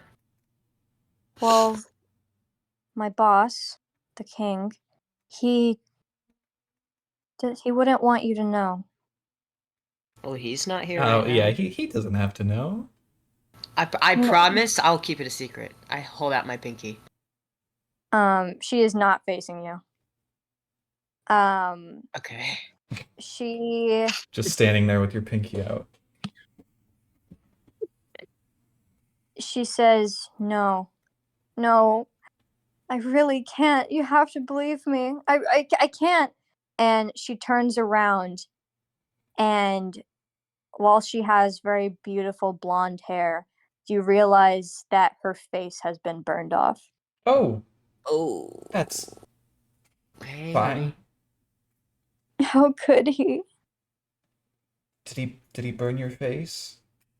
She's so insensitive. I'm sorry, I am sorry. What do you mean? She doesn't mean anything. Have you looked in a mirror recently? Oh my god. Don't die. This is like rule number 1 of things not to say to go. I grab the locket. I grab the locket from Valerie and I open it. I say, "Does this mean anything to you?" And she says, hold on. Give her a minute.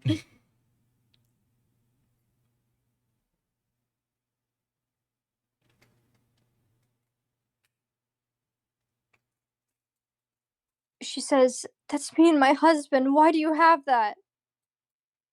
I was returning it to you. Yeah, And he took it, not me. You dropped it. I was giving it back. She looks scared, and she says, no, this is a trick. I didn't tell anyone, I promise. Hey, no, yeah, you didn't. I don't know what you're talking about. It's okay. I put the locket on the ground and I take a step back. It's not a trick. Sorry, did we recognize the guy in the locket? It is just an orc man. Okay.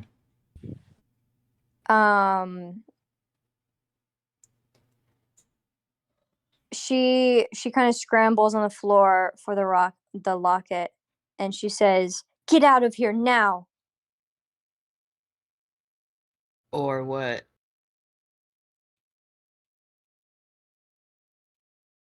She looks very angry now, and she says, "I'll kill you. I won't have him hurt because of you." We're not hurting anyone. We're just Yeah. asking questions. I'm curious about that painting, and then we will be out of your hair. Can I see it, please? She says, "No, no one can know." Can I sprint around her and try to quickly take off the tarp or the cover? Oh my god. Oh no. You can try this. Roll a 20. All right. My God, this sucks. Oh. Am I adding anything? No. Okay, 9. You run around her and kind of barely touch the tarp, and it kind of moves. You can see that the frame is very expensive looking and it looks like a painting. But she very quickly grabs you and slams you into the wall. Ow. Oh! Ow! And I would like you to take 6 damage. Oh, okay. Charlie, you're dying. Oh no.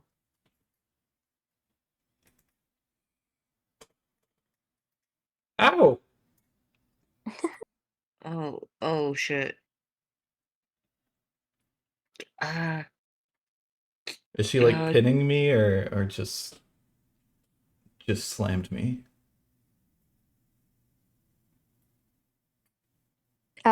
She is pinning you. Damn. Oh. Can I try and grab Wait, I just realized you guys were texting in general. Yeah, we've been doing that the whole time. You need to have your just Discord our open. reactions. I'd be texting a lot in there. I also be texting in our private channel a lot. Mm-hmm. Okay, can I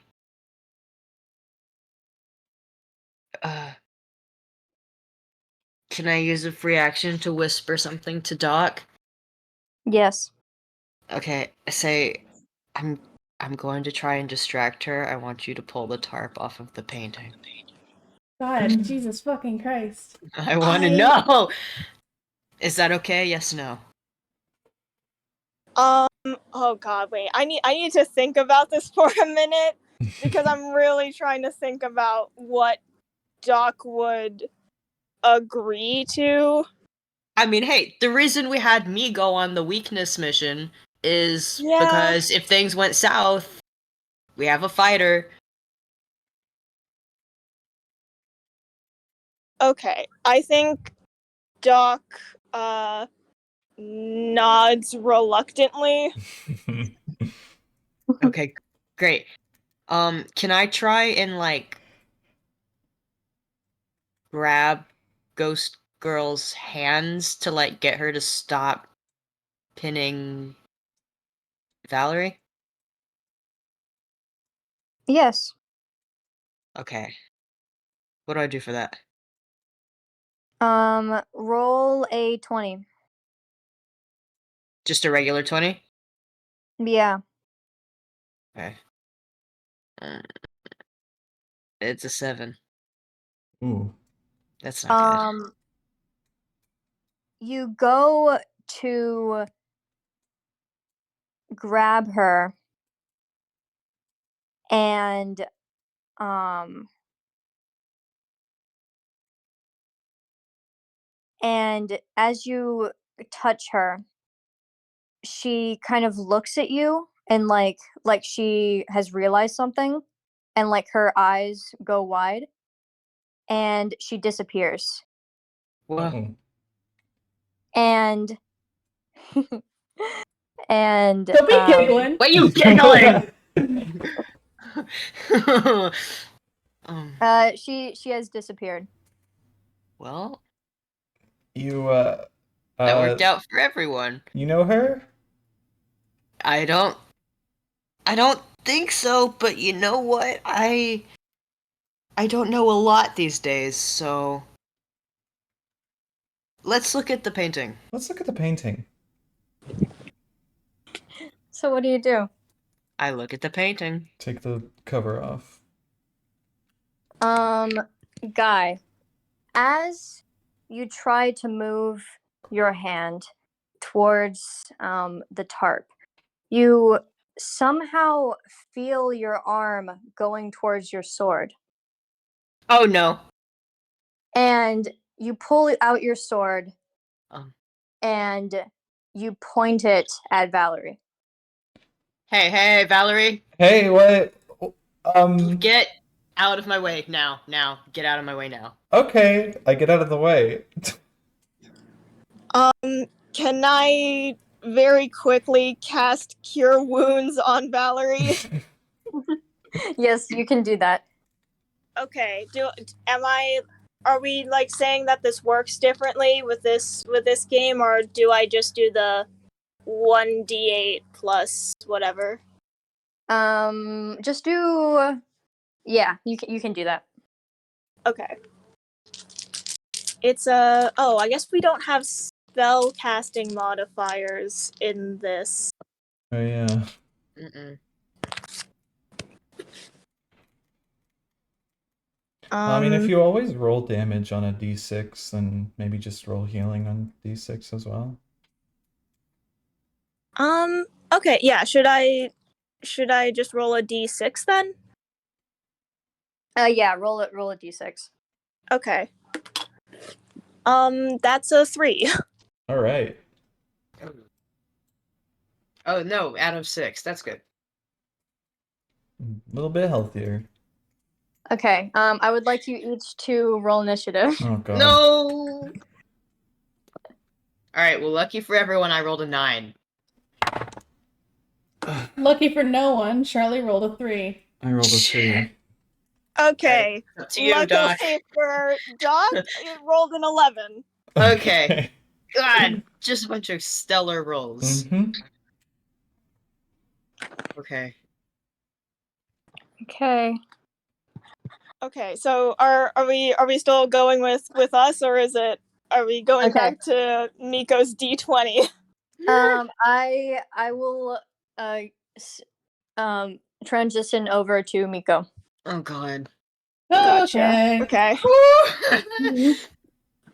Okay. I kind of wish Doc had come here instead, because I would kind of want to see what conversations he would have. Yeah. You want to... God, what would that... He'd either The love king- you or hate you. Yeah, the king would be there's- like, do you want this place leveled to the ground? And Doc would be like, leveled to the ground. No. No. Level. No. No. Yeah, Level, well, actually, if Doc had to be diplomatic, before they left, he would just go to Mina and basically write down a bunch of questions for prompts on what to say, and then probably also visit Dahlia really quickly, ask her a couple questions just so he could play back some of her words, Mm-hmm. and be like, yep, this is official because the princess said it for real. Yeah, no, there's no in between where this guy is neutral on Doc. It's either absolutely horrid or somehow they're great. Okay. The alternate Uh, universe. So back at the kind of throne room, the king would like you to roll your first die. Okay. 16. He says, "Ah, a 2. You got me." Hmm. Oh my god. As he's kind of like um writing down like the scores, um he says, "Me and my son used to play this game. When he was little, he didn't understand um chess or checkers, so we came up with this game for us to play together." And roll another God die. dang it. They're playing Edward together. Just playing Edward together. A 2. A 2. Mm-hmm. And he said, 12. I got you. He says, he looks over at Mina and he says, "It's weird now, seeing Dahlia grown up. Her and Argon used to, they used to play, and they would play this game, but Dahlia would always give herself 2 die, so she always won." And roll again. 17. You win that point.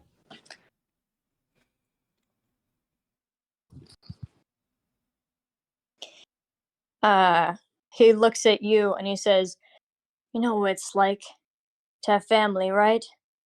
I know the way shrines are in Vadronis.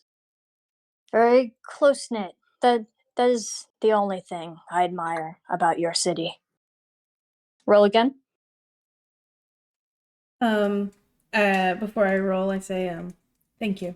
And then I roll again. That it's a little cocked. It's cocked. Yeah, okay. 10. Another point for you. Okay. He says, "And it's even stranger seeing you now, Mina. When Dahlia and Argon would play, I always saw you off to the side, watching and guarding, even before you were working for her. I thought it was cute, but now I think your loyalty runs more annoying." Roll again. 3. He wins that one. Can you roll better? Can you shut the fuck up?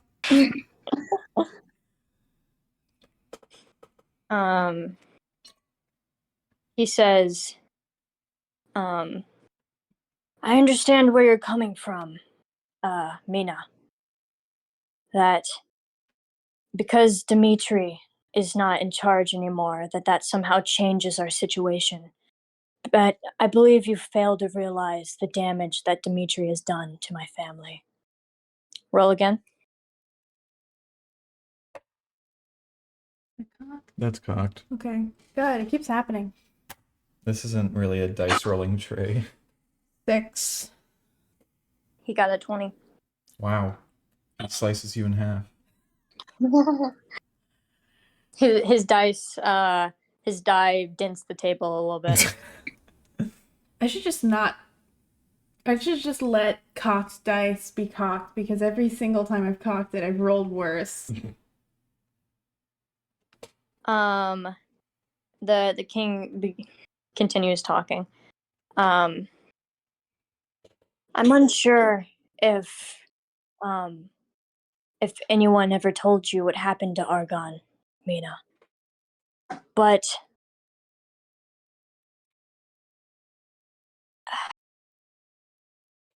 Dimitri and I'm assuming Dahlia because they're of the same blood. They come from dark magic. And although I enjoyed our alliance for a short time, and I even further enjoyed when he would train my Argon, learning to increase his power, learning to control what was given to him. I soon realized that their blood cannot be controlled. It is in their blood to desire power and to destroy. They may be frail, but they are not weak. Roll again. 6. That's a 9. 9 for him.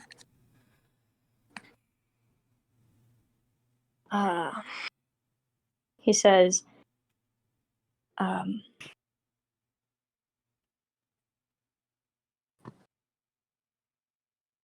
his mother is ashamed to even resemble him now.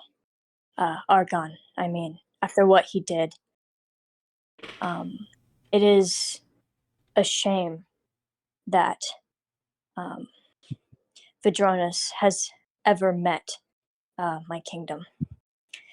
Because for what they've done, squandering the protection that we provided, not giving us the funds that we desired, I have no choice but to take it by force, because I cannot trust them. Roll again.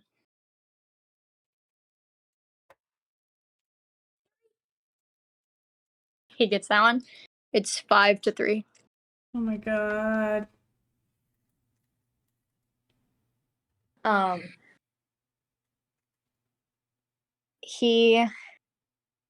Mina looks incredibly stressed out right now. She says,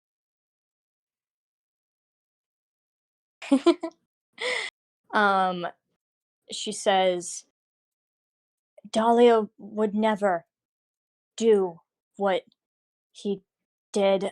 She loved Argon, you know that. You can't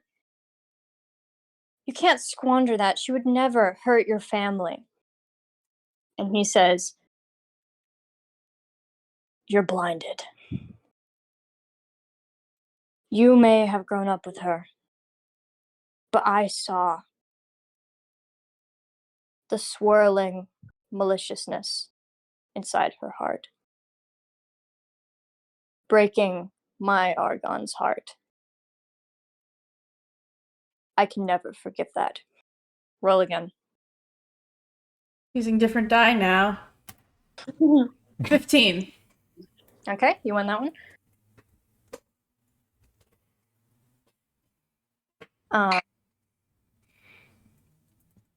He says, I almost can't fault Dimitri. I tried to master the art that he taught my son, but I didn't have a knack for it.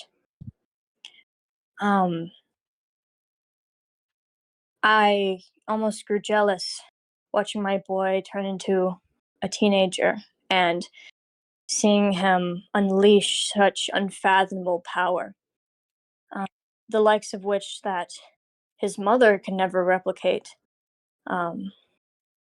even if they looked similar. Roll again. Well, okay, you win. It's 5-5. What was this out of? Out of 10? what is it out of? It's out of 10. Okay. Like first 2 10? Yeah, first to 10. Okay.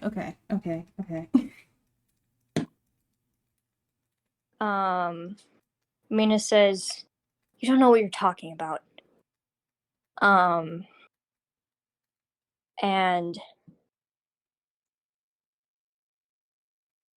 the king, he says, no, I do. I've already blocked off his room, my son's. It was hard, and it undergo some renovations in the time, but I can't forgive their family for what they did. Roll again. 15.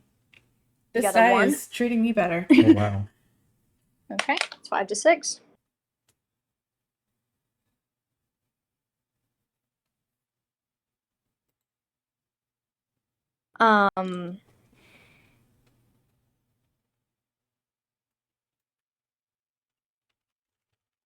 He says, my son killed someone. It was an accident, but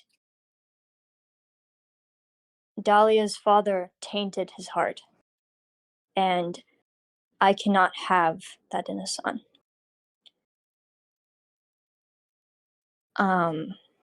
The woman next to him is sniffling now. She kind of cries like, why are you talking about this? And he says, darling, they need to know. And he looks kind of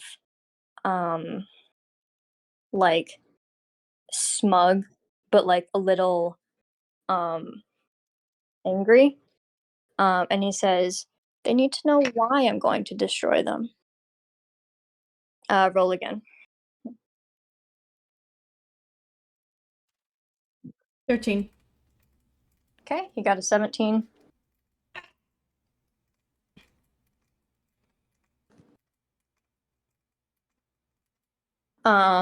The lady next to him is still weeping. I would like to transition over to the weakness squad. Weakness squad. Oh my god. I'm trying so hard to piece the lore together. It's so I- much. And we don't even know it. Let me read what you guys have been saying. Actually, We've been going crazy in the chat. I've just been getting like notifications after. The fucking covering up Argon's room and just like, ooh. Whoopsie. He had a weird ass room though. The birds living under it. I don't know. Yeah, what the hell? Tile ass room. Yeah.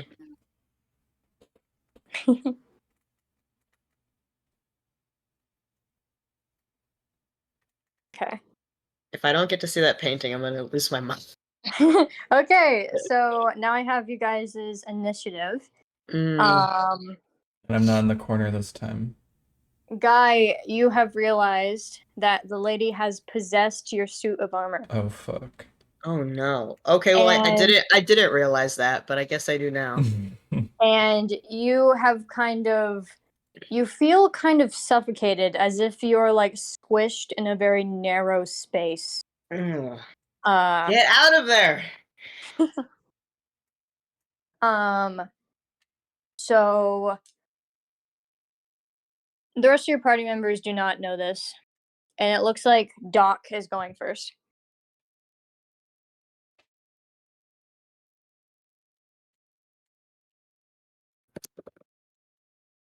Rock, Chelsea, you're muted. Thank you very much. Okay. Yeah. So I don't know that the armor is what's possessed because Guy can't, say that fast. So, but like I feel like with all the ghost stuff going on, it's like pretty reasonable to assume, okay, the ghost is like possessing. Right? Like that's probably a reasonable assumption we would all make. Mm-hmm. Okay. Okay. how close or far away are we from each other? I would say that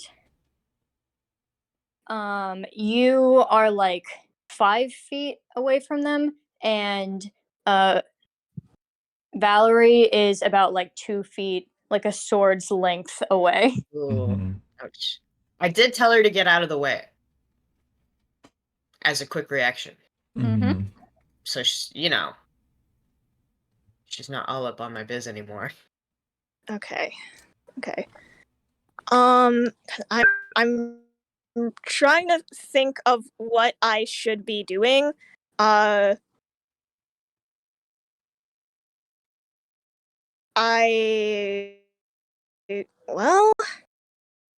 okay. So I think the only spell that I have that I think would do anything, or that Doc would think would do anything, is protection from evil and good.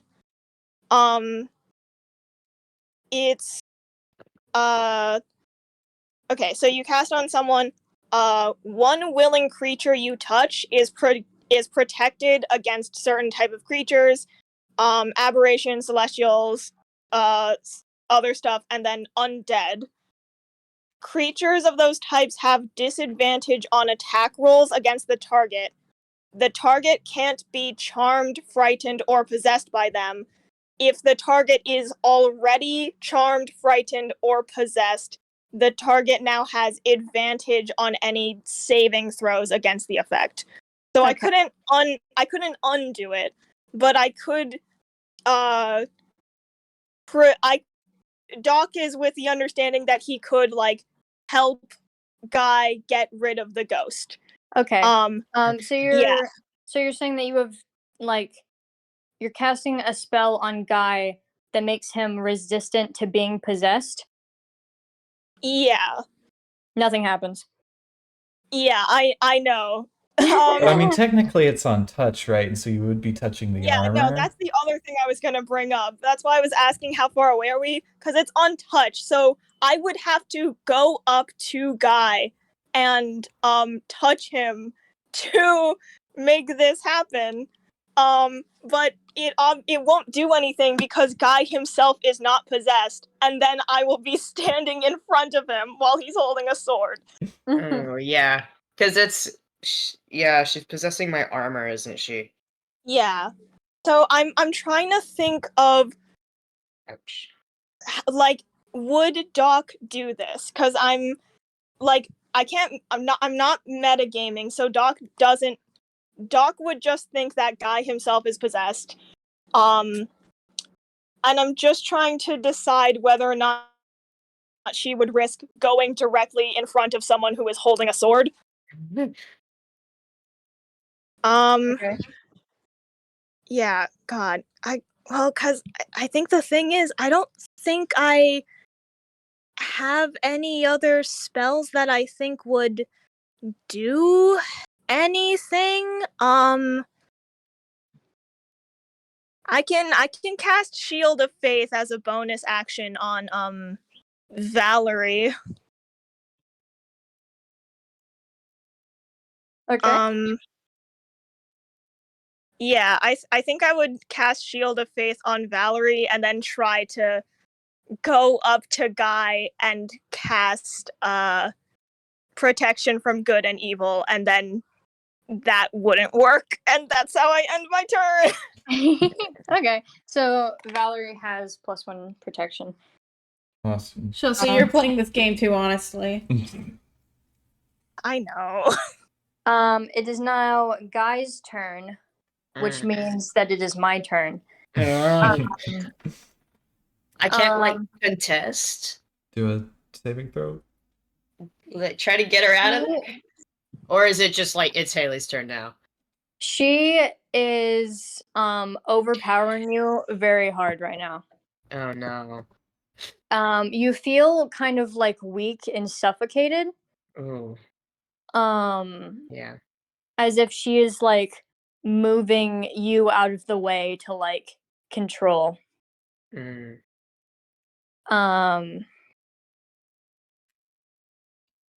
Okay. So she is going to notice that Doc has touched her kind of host suit of armor, and she is going to try to hit you with the sword. So roll Right. a 20. Wait, which one Oh of wait, us? I get to add Guy's strength. Okay. No! Oh, That's yes. the +3. Okay. Mhm. Okay, wait. So is Andy rolling or I'm saying that I'm rolling for her. okay? Just adding +3 because that sucks.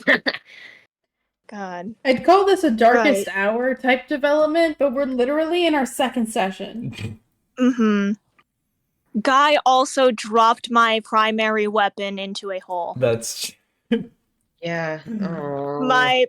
Okay, so Doc is standing directly in front of a trained samurai who's being possessed. Has no idea why the spell he cast did not work, and is currently armed with a scalpel and lollipop. Wait, why did the spell not work again? Sorry. Because I cast it on Guy, and it's like Gotcha. stops you from. It's supposed to stop you from being possessed, but the ghost is not possessing you. It's possessing Yeah. your armor. Okay. Makes sense.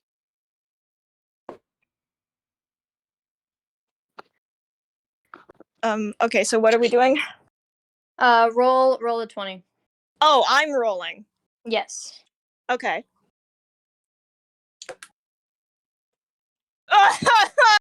No. What? I'm sure that was the I sound of a good roll. that sounded like a natural 20 to me. Yeah. I am playing. I know I'm playing this game far too honest. I know that like I should just lie and say I got a better number. I rolled a 2. Oh. No, I never lie about my rolls. She rolled Yeah. a 22. Oh. Holy cow! I'm sorry. So I'm going to say that she slices you 2 times. No. She crumples you like a can. I'm trying to get these people to like me. First you take 4 damage, and then you take 3 damage. She kind of Okay. pushes you off of her and slashes you once in the chest, and then kind of like kicks you to the ground. No. Jesus. Okay. Okay, wait. So it was 4 and 3. Yeah, so that's total of 7 damage. The whole Okay. time, Guy is saying like, "I'm sorry, I'm sorry, I'm sorry." Ow.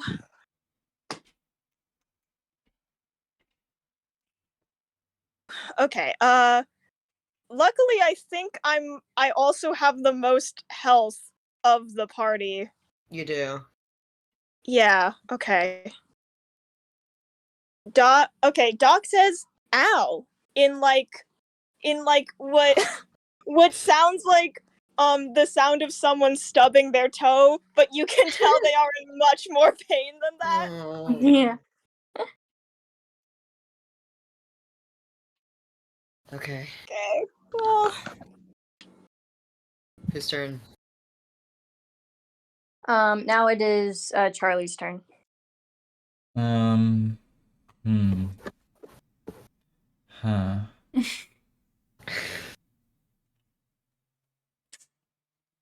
This sucks. This does suck. this sucks. This sucks a little bit. I bet there were no ghosts in the financing office. Yeah. Um.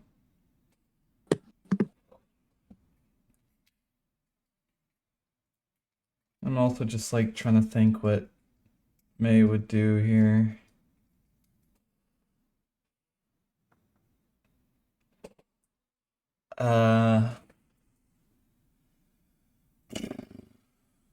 Go get that painting. Fuck all this shit. Honestly, I'm kind of considering trying to rush for the painting and just book it, like take the whole thing. How big is it? The whole painting? It is about the size. Let me think. It's kind of a medium-sized painting. It's a modest painting. so like 5 feet tall, 4 feet tall. Like 4 feet tall. Okay. That's pick upable. Yeah. Yeah. So Guy has now kind of turned towards Doc.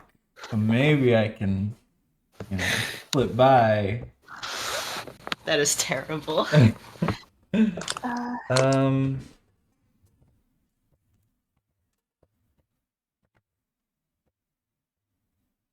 Maybe if I tear the tarp off, the cover off, and we were all like, "Oh, that wasn't so bad." She'll be like, "Oh, it wasn't that bad," and then it'll be great.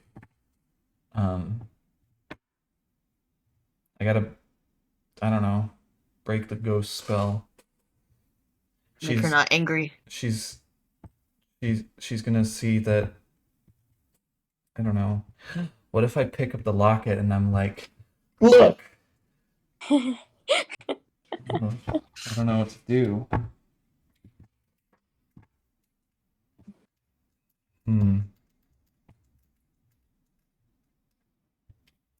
I think I do want to try to take the cover off the painting again. Okay. Roll a 20. All right. And add stealth. So add +1. 18. All right. You slip past and go for the painting, and by the time your paw is on the tarp, and the guy possessed suit of armor has noticed, you hear a kind of like out of body scream, and she says like no, like very, very loud, but that does not prevent you from tearing off the tarp and revealing a painting of a young boy posed. He is a dragonborn wearing very like a very like tight fitting sort of like prince outfit, and you recognize him. Oh Is he shit. red, perhaps? He is red. Jay. My God. Shall Hey, see your lady. guy! My guy! We're not supposed to mention that. True. Wow. I tear the tarp off and I go, well, that's nothing. I don't know why you're freaking out so much. Yeah. She kind of like keeps like screaming, and she attempts to throw Guy's sword at you. Oh shit. I'm pretty nimble. Can I dodge that? Okay, roll a 20. You're so skinny. I'm so skinny. It'll just pass through the space between my torso and my arm. Mm-hmm. Oh! 5. No. She rolled a 23. Oh! What Right- the Oh, fuck? I'm glad Right I into cast my the supple shield on torso. you. Oh yeah. Wait, what does that do again? Does that just give me a +1? That does just give you +1 protection. Um, Mhm. how much health do you have? I'm at 16 right now. Okay. That does Take 15 damage. take I did heal you earlier, right? But it was only for 3 hit Yeah, points. I healed that. Okay. take 7 damage. Ooh. Where does the sword hit And me? the sword has you feel it like begin to pierce your torso. And it is definitely like it is piercing your body, is tempting to go through. And then you feel the shield kind of like push it back and it falls to the floor. Oh, thank fuck. Wow, guy, your swords they I'm pack a sorry! punch. I'm sorry! It's not me. I mean, I'm sure you figure that out, but I'm not doing that. Yeah, no. What should I do? I'm gonna say that um you hear the voice of the ghost woman, and um she says, "No, I can't let it happen again, not again." And Guy, you black out, and No. the suit of armor falls to the ground. Oh, um shit. Guy, when you open your eyes next, you're in sort of like a black plane. And there are some like kind of specks of white light strewn about. And Okay. in this plane you hear a voice. And she says, "That was a neat trick you learned, What? but the suit of armor. I'll have to use that in the future." Um, I don't thank you. I don't really know what we're talking about. She looks confused. Um she the expressions that she makes aren't very expressive because her face is kind of like a scarred red sort of like blob. And all you can see are like where her eyes should be and where her mouth is. Sorry. Um I know there's a scene happening. Charlie needs to pee. Oh my god. Sorry. She's just No, gonna don't stare at you apologize. blankly I until also Charlie's back. need to pee, and I was waiting for like some opportunity to Yeah, ask. I'll Everyone- try to wait until the scene switched again. We need to pee. Okay, Go process. Alright, break time, real quick. quick time. Ugh. Sorry, well, if you want to keep talking, you can unmute it. Yeah.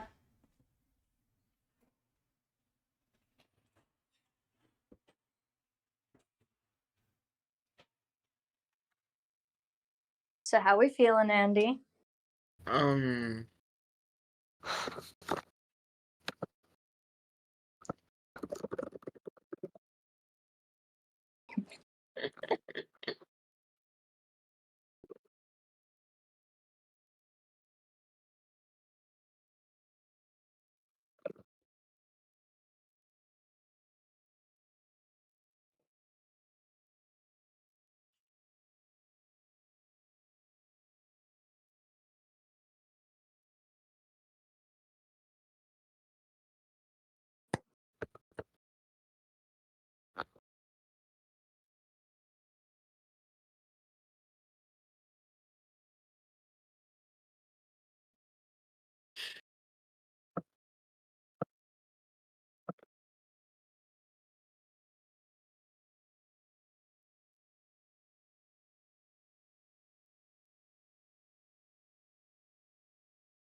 Hello.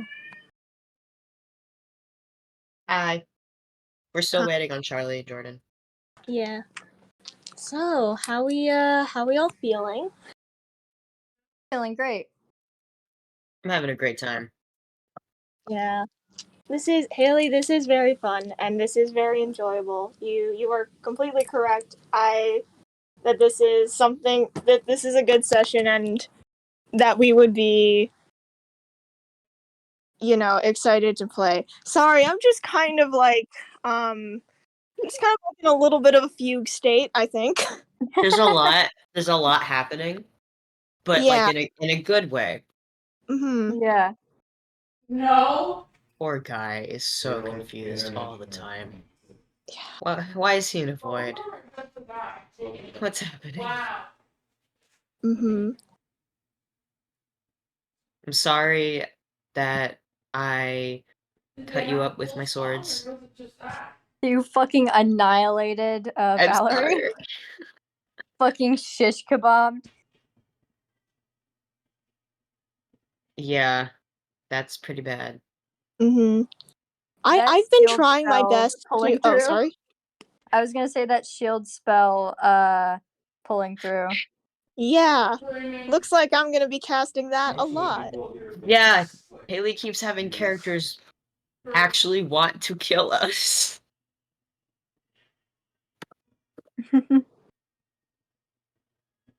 Yeah, no, I have been like trying to keep track of stuff people have been saying so that I can, mimic it and add to the conversation. But you will notice that I have just been sticking to really simple, like 1 or 2 word phrases the whole time. Because every time I'm like, okay, I'm going to remember this person said this and use it in the future, something crazy happens. And I'm just like, oh, okay. Yeah. Yeah, I cannot remember exact quotes right now. There's so much going on. There is. I've been trying to keep notes. Nice. Yeah. I always feel like very I've noticed that the pattern for my DMing is gonna be I feel like insecure and nervous for the first Don't like worry, guys. half of it, and then I'm like, yeah, like the last half of it. Hope you're enjoying. Hit that It's like just button once you get if into you the want to see groove. more. Mhm. And subscribe to support the channel. That's right. Okay. You ready? Yeah. Okay, I'm back. We're back. Hey. Hello. Hi, welcome back. Hello. Good to have you. Thank you for having us. All right, we ready? Yeah. All right, cool. All Back right. into it. So you're in the void with this lady. Yep. Um And she says, "Do you not know?" I listen, I don't know what I don't know. So I don't know how to answer that. Could you stop attacking my friends, pretty please? Um, she says, "Well, there's no point to that now. I it really doesn't affect me, but I'm just trying to protect my husband." The dragon? The dragon? That The no, dragonborn man. ew. No? Sorry. Ew. Sorry. Sorry. Sorry. Sorry. Sorry. Bro, That's so gross. Sorry. the Sorry. most obvious contender to be like this woman's son, and you're like, oh, is that your husband? Sorry. Okay. So not him. No, that's Prince Argon. Okay. I Obviously. Sorry, my bad. That's on me. God, ugh, no. Sorry. No, who are you talking about? Talking my husband. He's an orc. He after the accident. Oh yeah, I forgot about the locket already. Wait, okay, so I got a question. I got a question for you. Wait, did God say that? Oh, I forgot about the lock already. Yeah, he said that. I got a What? question for you, ma'am. What? If a lady and an orc have a kid, how'd it come out a dragon?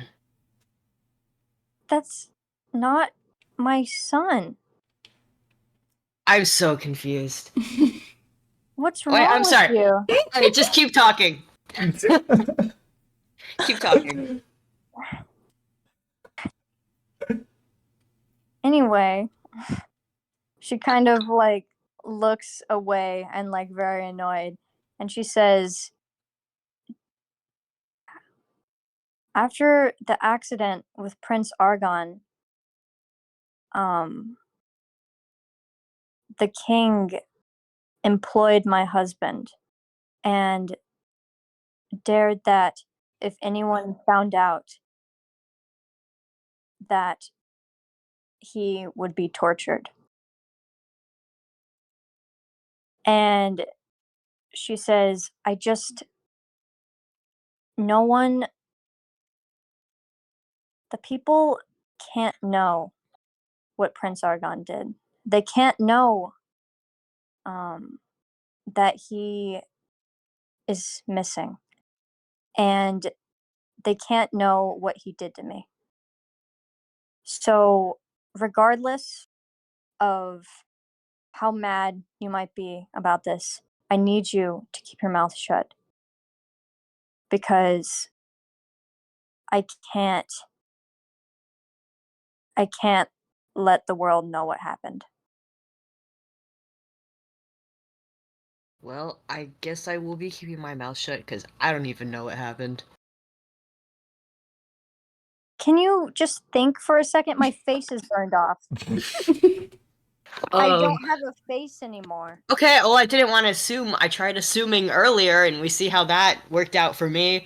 So, God. She kind of looks and she said, I was going to help you out. I was going to kind of show you the ropes, but you're on your own." The And ropes? she turns around and she just walks into the void until you can't see her anymore. And you wake up Oh, and thank God. you're on the floor. Ow. Was he just unconscious for like a couple minutes? Yeah. Okay. Okay. If he was unconscious, one of us probably took the sword from him. Yeah. I'm gonna just be wallowing in my pain over here. I wake up. I sit up. Can I have my sword back? I'm not I'm not gonna attack you again. She left. She got mad at me. I mean, maybe we should just play it safe. I don't. That's alright. I'm cool with that. Cool. Sorry for almost killing you guys. Yeah, you kind of stabbed me a Not- bit. In my defense, not my fault. No, but actually, sorry. You That know, it's painting. no big deal. We've seen that guy, right? Yeah, Yes. I remember that guy. I don't know why he's here. I don't really know what's happening. I talked to Ghost Lady for a bit. She got kind of upset that I wasn't piecing it together, so she left. What'd she say?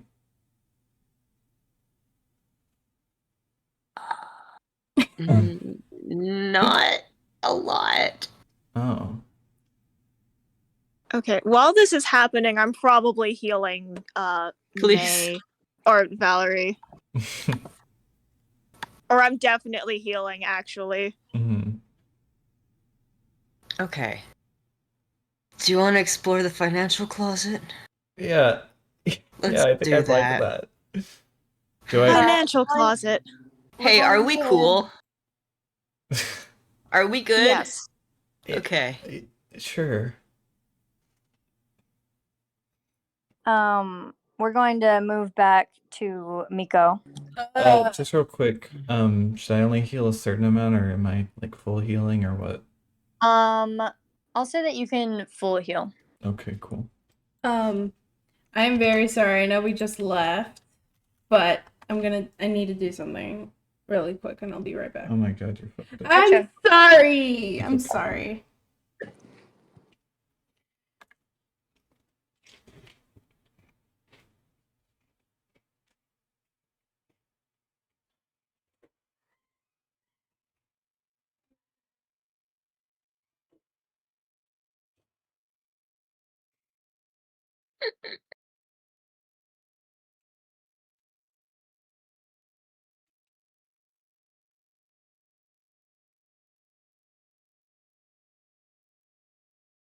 Okay.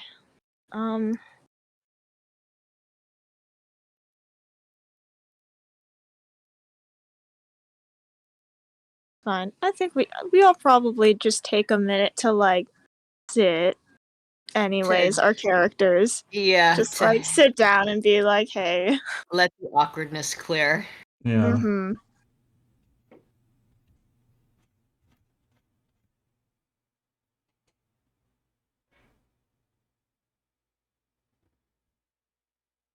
So, Doc probably asks. Oh, sorry.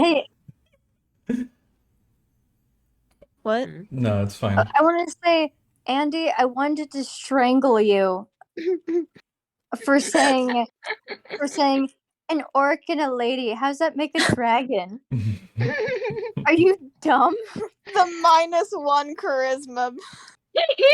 I should have minus more charisma. Okay. I was like, okay, is the dragon her husband? And everyone was like, dumbass. Obviously, it's supposed to be her son. And so I was like, oh, how does that work? And then it's like, oh, you fucking idiot. Obviously, it's not her son. I was like, oh no, it's happening. You're so mean to me. I'll be honest, I wasn't really piecing it together exactly yet either. You kind of you guys have kind of done this out of order. But I respect it. Yeah.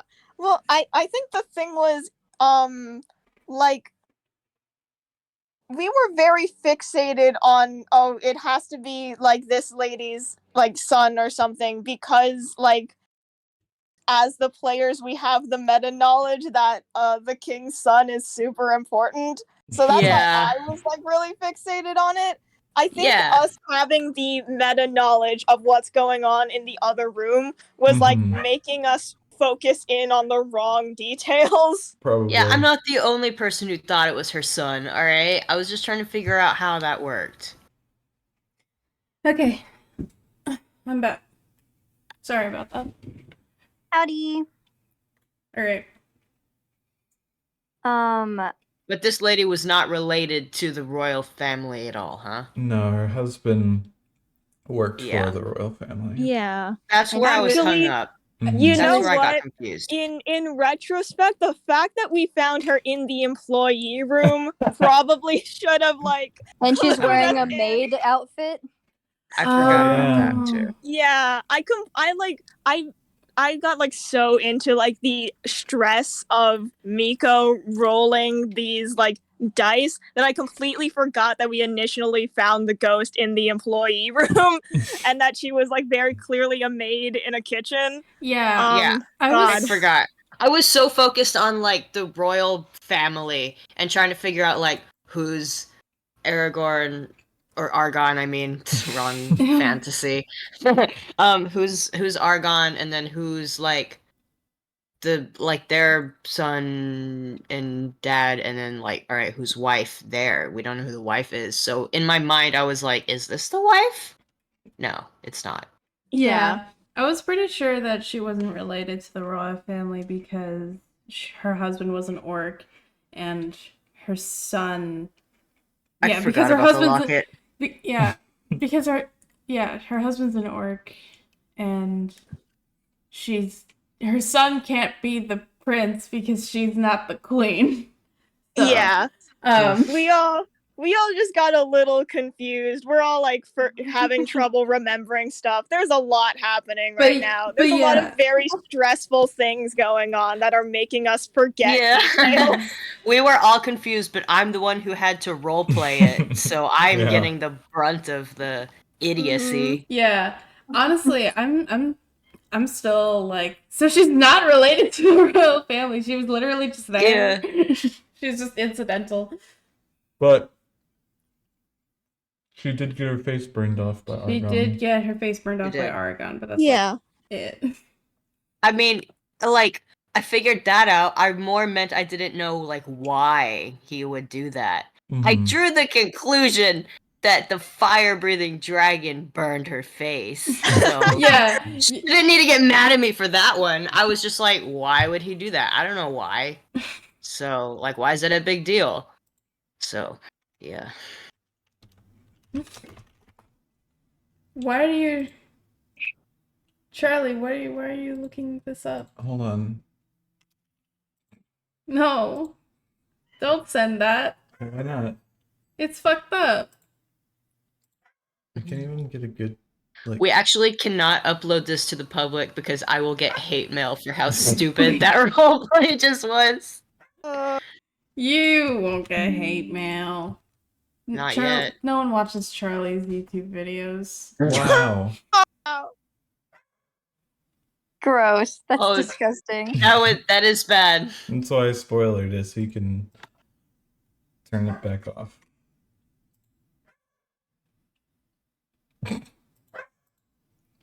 Why is he yelling? I don't know why he's yelling. I'll let him out so he stops yelling. Okay. Wait, actually... No, never mind. Go ahead.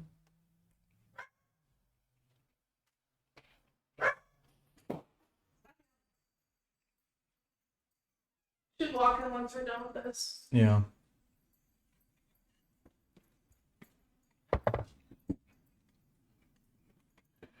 All right.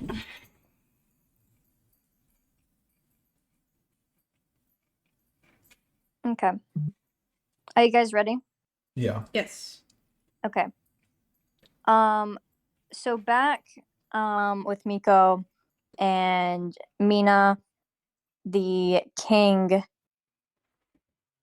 and I just to clear this up, he did call the woman darling. This is his wife. Mm-hmm. Oh, okay. The woman whose face is covered and is wearing a white dress. This is the king's wife. Mm-hmm. I have a theory that her face is also messed up. Well, he said the king said that she's ashamed to resemble her son. Mm-hmm. So she's probably just dragonborn, and that's why she wears the veil. Oh, okay. Sorry, I had that theory because Haley's really scared of monkeys tearing off people's faces, and there God. was this lady who had to wear a veil over her face because her face got torn off by a monkey. Well, spoiler Metagaming. for the movie that we should have watched like months ago. I didn't say that was from the movie. What movie? Don't worry about it. Okay. Don't worry Anyway, about it. This Alright, is sorry. based off the true story. Yeah, that's also just a true story. Alright, yeah, probably it is just because she's dragonborn. Smart. Alright, I'm understanding now. Okay.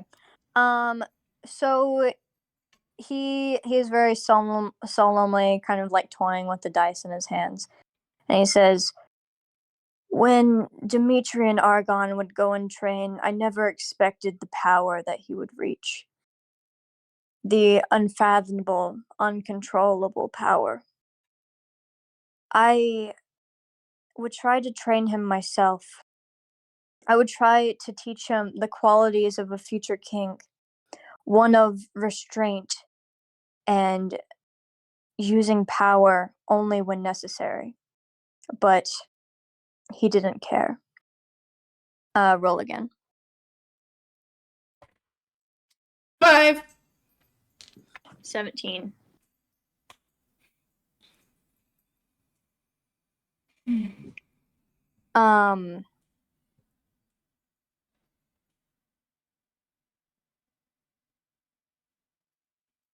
He says, that day, the last day that I saw him, he holed away in his room. He became antisocial after a while. He never spoke to me. He never looked anyone in the eye. He just muttered to himself alone. The maid, bless her soul, she went to serve him. She said that he hadn't eaten all day. And when he said that he wasn't hungry, she insisted. Next thing I know, part of the castle is on fire and everyone's screaming. Roll. 12. You won that one? 7-7. He says, I ran in, desperate to find my son. Desperate to know who had done this to him. Who attacked him.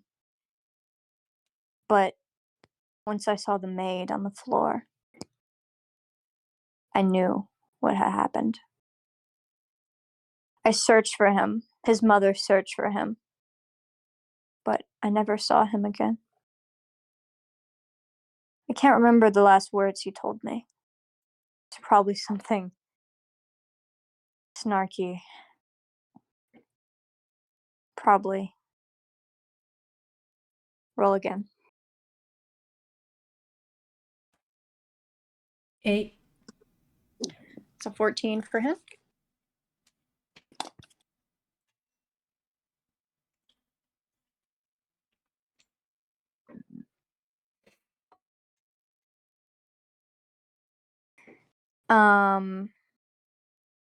Roll again. 13. You win. Roll again. Just making up for Resolution. 3. Okay, that's a 1 for him. Roll again. 7. You won that one. Okay. It is 9-9. Oh my Roll again. Charlie, can you blow on it? Thank you. Here, I'm gonna blow through the phone. Okay. It's not a speaker. Thank you. Can put that to the mic. 10!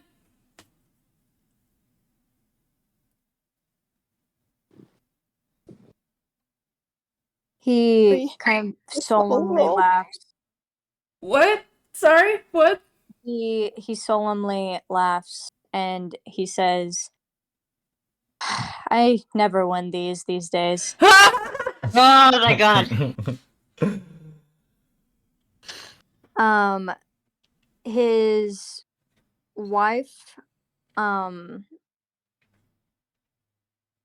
comes forward and kind of pats him on the back, and she says, tell them. And he says,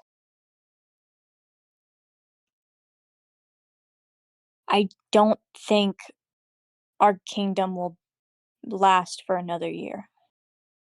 We're bankrupt, and without the former support of the Alliance, we would provide protection and they would provide the funds to maintain the city. Without the Alliance,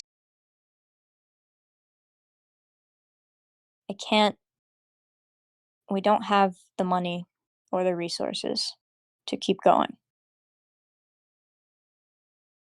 This treaty is more of a ransom, but a ransom for my own city.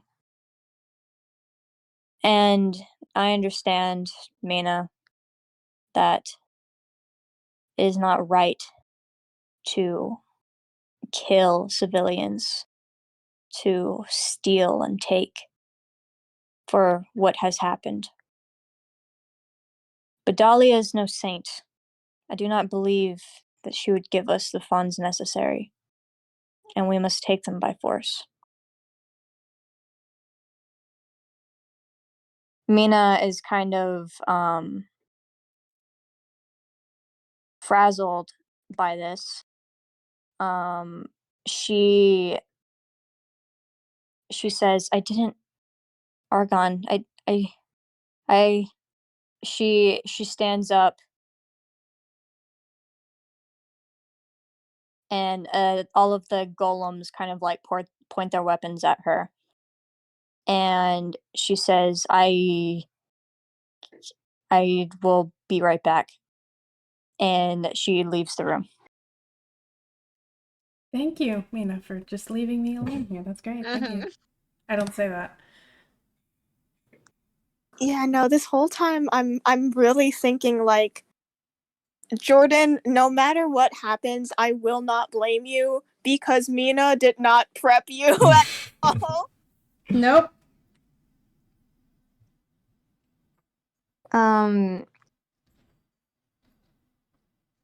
He kind of looks at the ceiling and laughs, and he says, I don't know why I called you here. I kind of hoped that Vadronis would have the funds to help us, but I know that our requests are outrageous in this age. We don't have anything to provide for you. We can't. But I can't declare war on innocent people for the dark hearts of their rulers. The wife kind of pushes her veil back, and you see that she is a red dragonborn, and she has very dark blue eyes. And she says, we'll find another way. And he says, I don't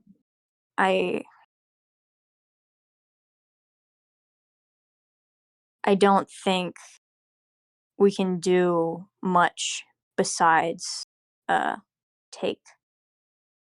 And he stands up and he points at his guards, and then he points at you, and he says, "I will offer you this. You get the chance to warn your people." And then the guards escort you out of the room. Cool.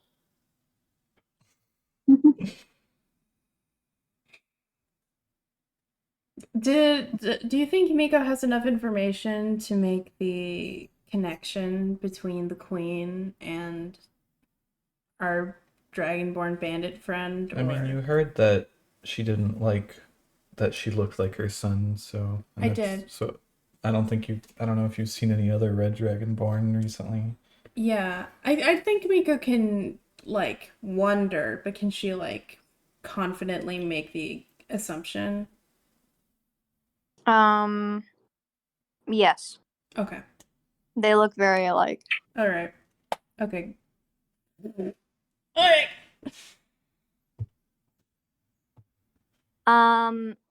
So we're going to switch over for one last time to the thief group.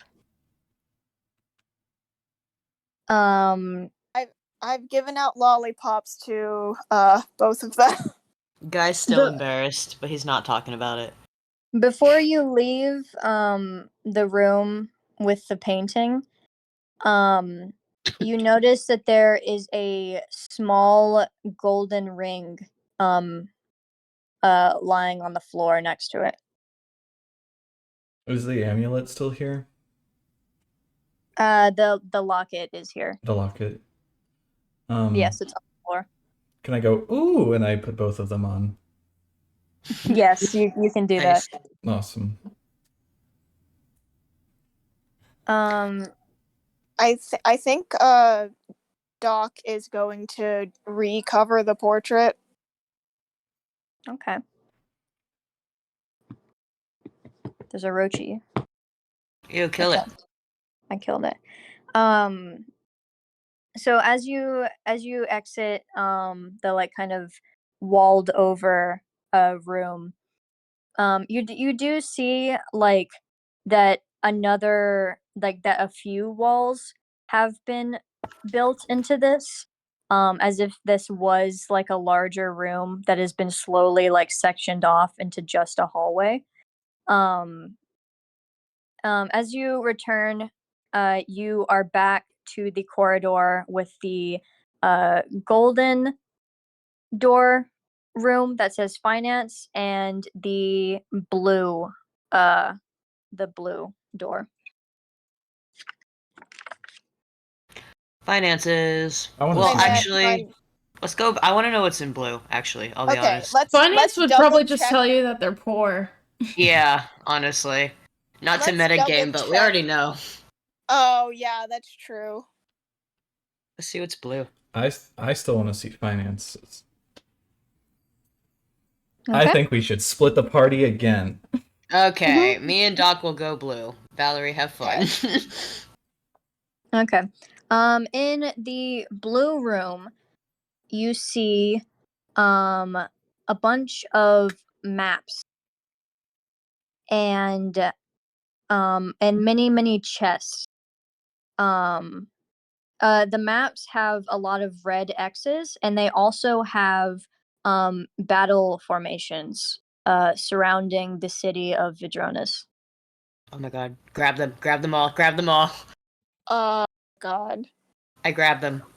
I pile them up, I stuff them in my suit. Okay. Do you want to investigate anything in the room? It's just a bunch of maps and many chests. Yeah, what's in the chest? There is a large chest and a small chest. In the chest? Oh. Are they Sorry. I got it. I was reading. Oh. The large chest is not locked, but the small chest is. nice to have Valerie. Yeah, I'll open the large chest, and then afterwards I'd probably grab Valerie and let Guy continue to look around the what seems to be a war room. Mm-hmm. So let's open the unlocked chest first. It is full of gold. Oh, we don't need that. Okay. They're saying they're poor, they got a whole chest full of gold. I mean, come on. They have $100. They've got $100, that's so much money. Yeah, we don't need that. Okay, Doc probably just goes into the financial room then. Okay. When you open the financial room, you see a very shy-looking male orc at the desk. Orc? Is he familiar? You recognize that this is a kind of older version of the man in the locket. Oh my god. Mm. He has like very dopey glasses and kind of a comb over, and he says like, "Hey, you can't be in here." Oh, sorry, sir. I was just looking for the ladies' room. You know how it is. Well, it's not here. It's down the hall. It should be to your liking. Could you escort me, maybe? No, I'm not meant to leave my desk. We have important documents here. It'll be fine. It's just a couple minutes walk, right? I get lost very easily. Roll for charisma. Pee on the floor. Oh god. What's my charisma again? 2, 11. 11.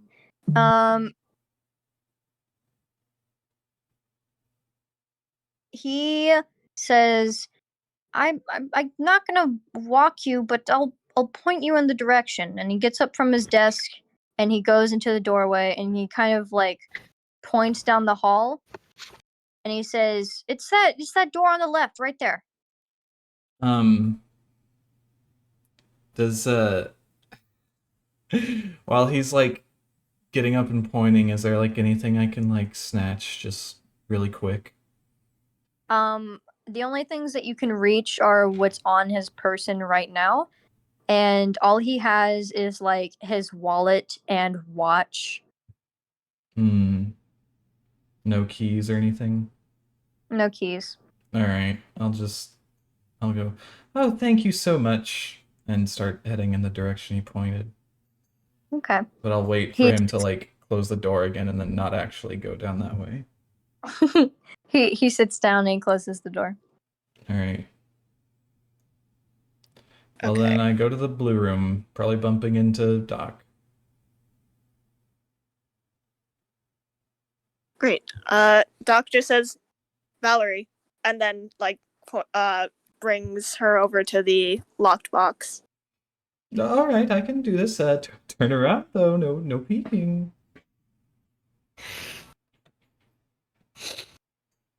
Yeah, Doc just does it. Alright, so you open up this little chest. Mm-hmm. In the chest, there's a tiny mouse eating a tiny piece of cheese. That was worth it, I think. Are you for real? That was worth it. Yeah, I'm for real. Dude, Oh my do God. tabaxi eat mice? Oh! The No. mouse sees you and looks very scared. Can I grab him? Grab him! He squeaks. This is messed up. You better not! I'm just holding him, looking at him. He's freaking out. He's squeaking a lot. You're not here to tell me to put him down. No! Just staring at him. Does he even have... Is he holding his cheese, or is it just lying sadly at the bottom of the chest now? It's lying sadly at the chest. And he was eating! I take the cheese and eat it. That's so messed up. That was an out of character laugh. Guy does not think that's funny. The mouse starts to cry. Oh my god. Okay. Enough of Doc? this. Doc like is not responding the whole time, and like, but Doc is always pretty quiet, obviously. But like, I'm not sure if anyone would notice that while quote unquote Valerie is staring at the mouse, Doc is in like hooded crows are omnivores, and they will like eat like small no. animals and stuff. So Doc is actually also staring directly at the map. This This- sucks. Okay. The mouse wriggles out of your grasp and runs into a hole in the wall. Oh, thank Wow. God. That was really mean of you. Okay. So Oh, actually, What? actually no. Doc saw the war plans, right? yes. Yeah. Yeah. Okay, so you photographic memory it. I'm assuming.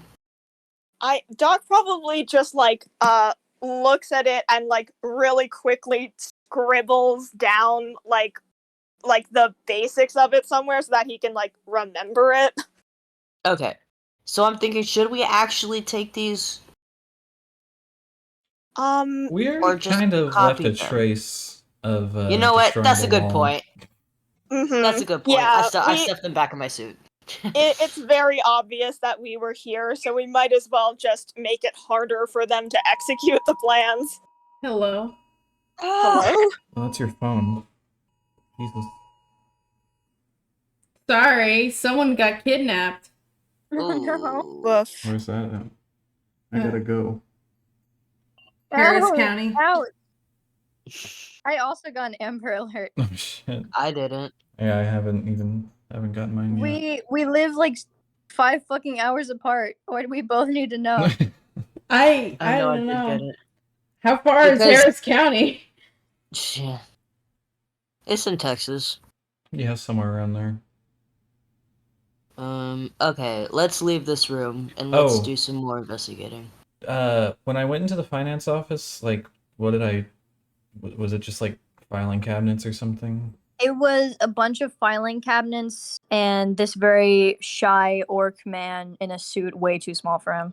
Okay. So I went to the finance office and, there's a guy in there. Didn't get any information, really. Oh, he's an orc, though. Oh. He's an orc. He kind of looked like an old version of this guy, and I pull out the locket. That's awkward. Yeah, he lives... He works right next door to his dead wife's little haunting area. Do you think she knows? Do you think she visits? I don't know. Maybe that's her problem. Maybe we should just hook him back up. Oh my God. Do you want to try? Yeah, you want to go back down the scary hallway and try and Yeah, bring her down here? I think that'd be fun. I think that's a good idea. Please. Please? Yes, we go back into the scary hallway. Hopefully the lady's there. Is she there? I'm going to say that she is. Oh shit. Oh my God. And she is kind of just like dusting off the painting. Hey. She turns and she says, "Oh, you guys." Hey, sorry if I was super awkward in the void. Did you know that your husband is like next door? She sighs and she says, "Yes. I don't want him to look at me though." Have you tried a veil?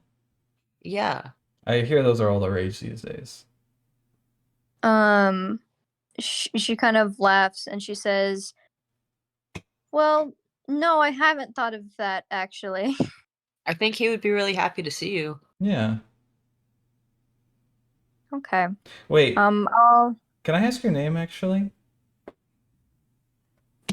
We just kind of got off on the wrong foot here. Yes, you can.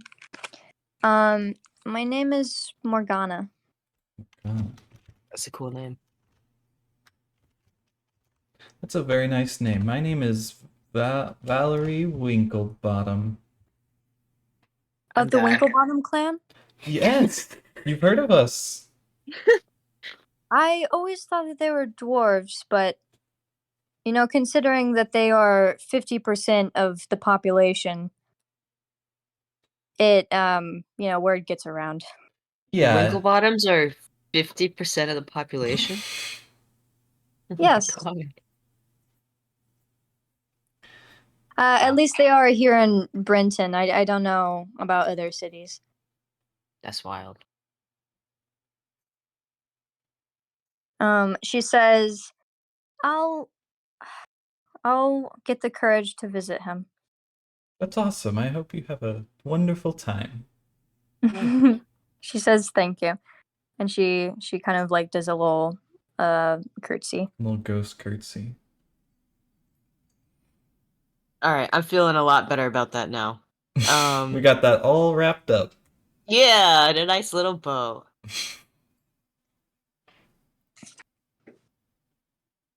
So, Bye. bye.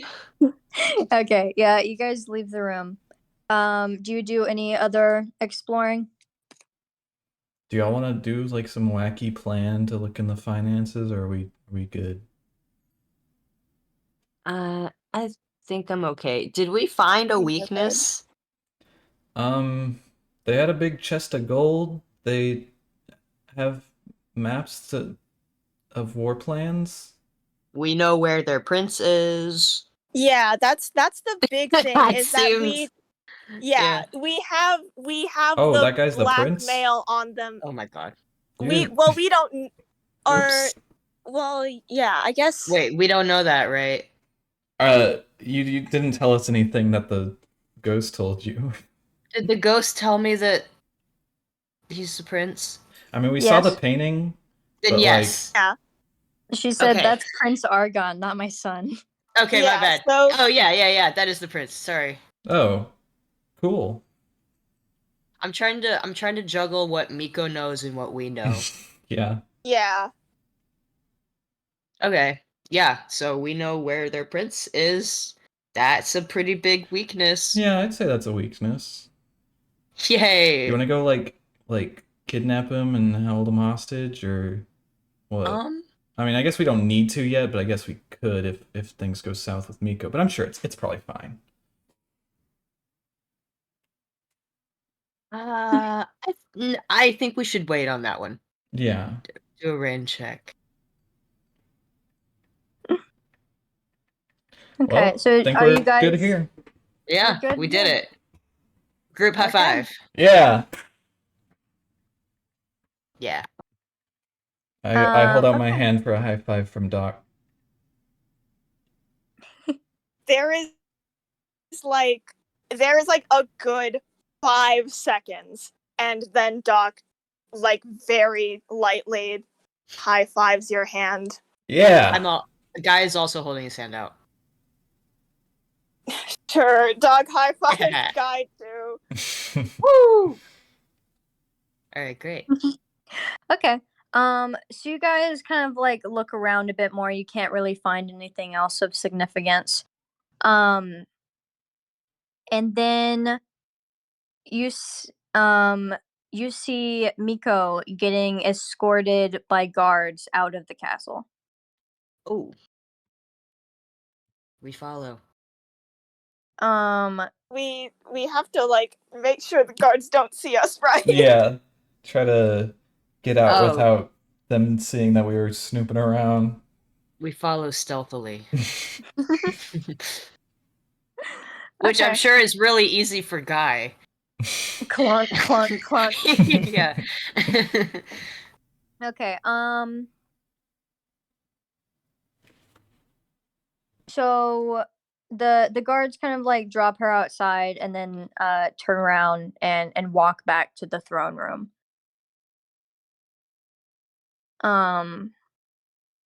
We don't see Mina. Well, now Mina is now outside of the castle, like right outside the doors. Okay. Okay. I go up to them. We all come out.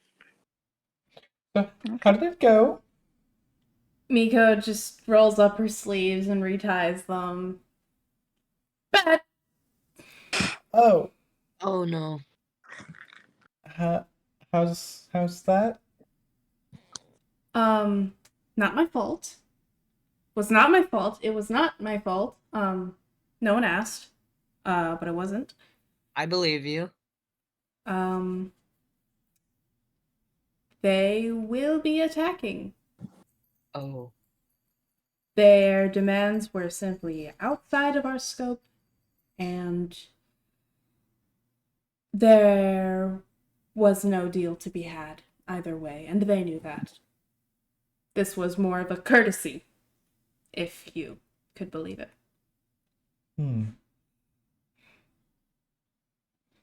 Well, let's go kidnap their prince. Okay, I'm sorry to hear that. I'm sorry it went bad. Ours I'm went sorry fine. for your loss. Yeah. No. That makes Miko laugh, I think.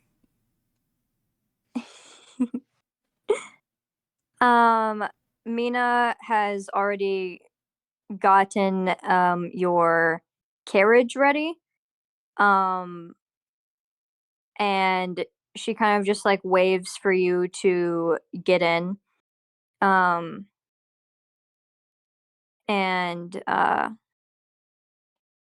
do you say anything? Do you just get in? I wink at Mina as I get in. I get in. She very sadly like looks away. Oh.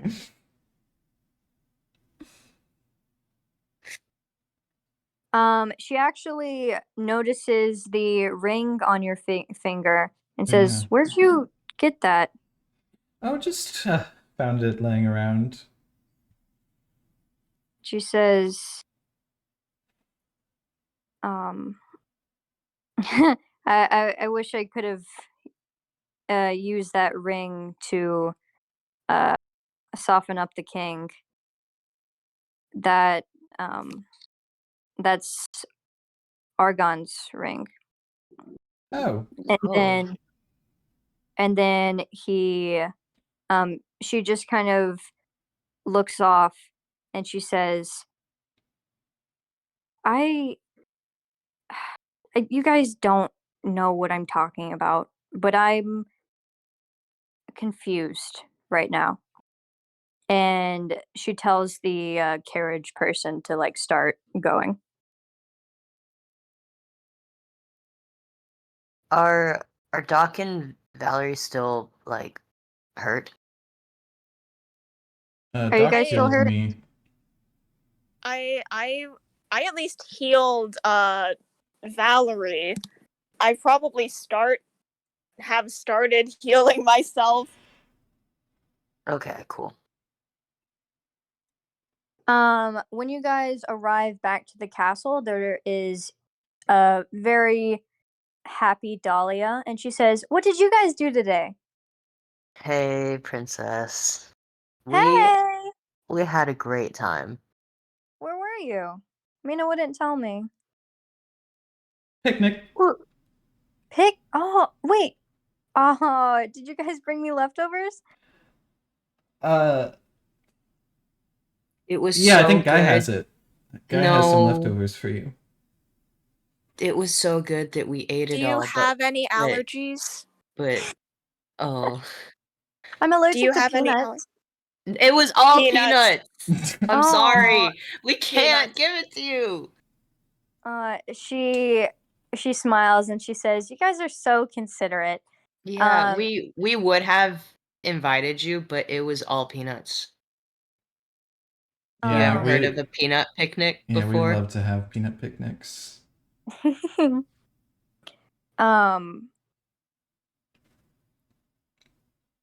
So you all sit down at this massive feast. Dahlia has a big plate of pancakes as usual, and Mina is nowhere to be seen. B4 actually walks up to to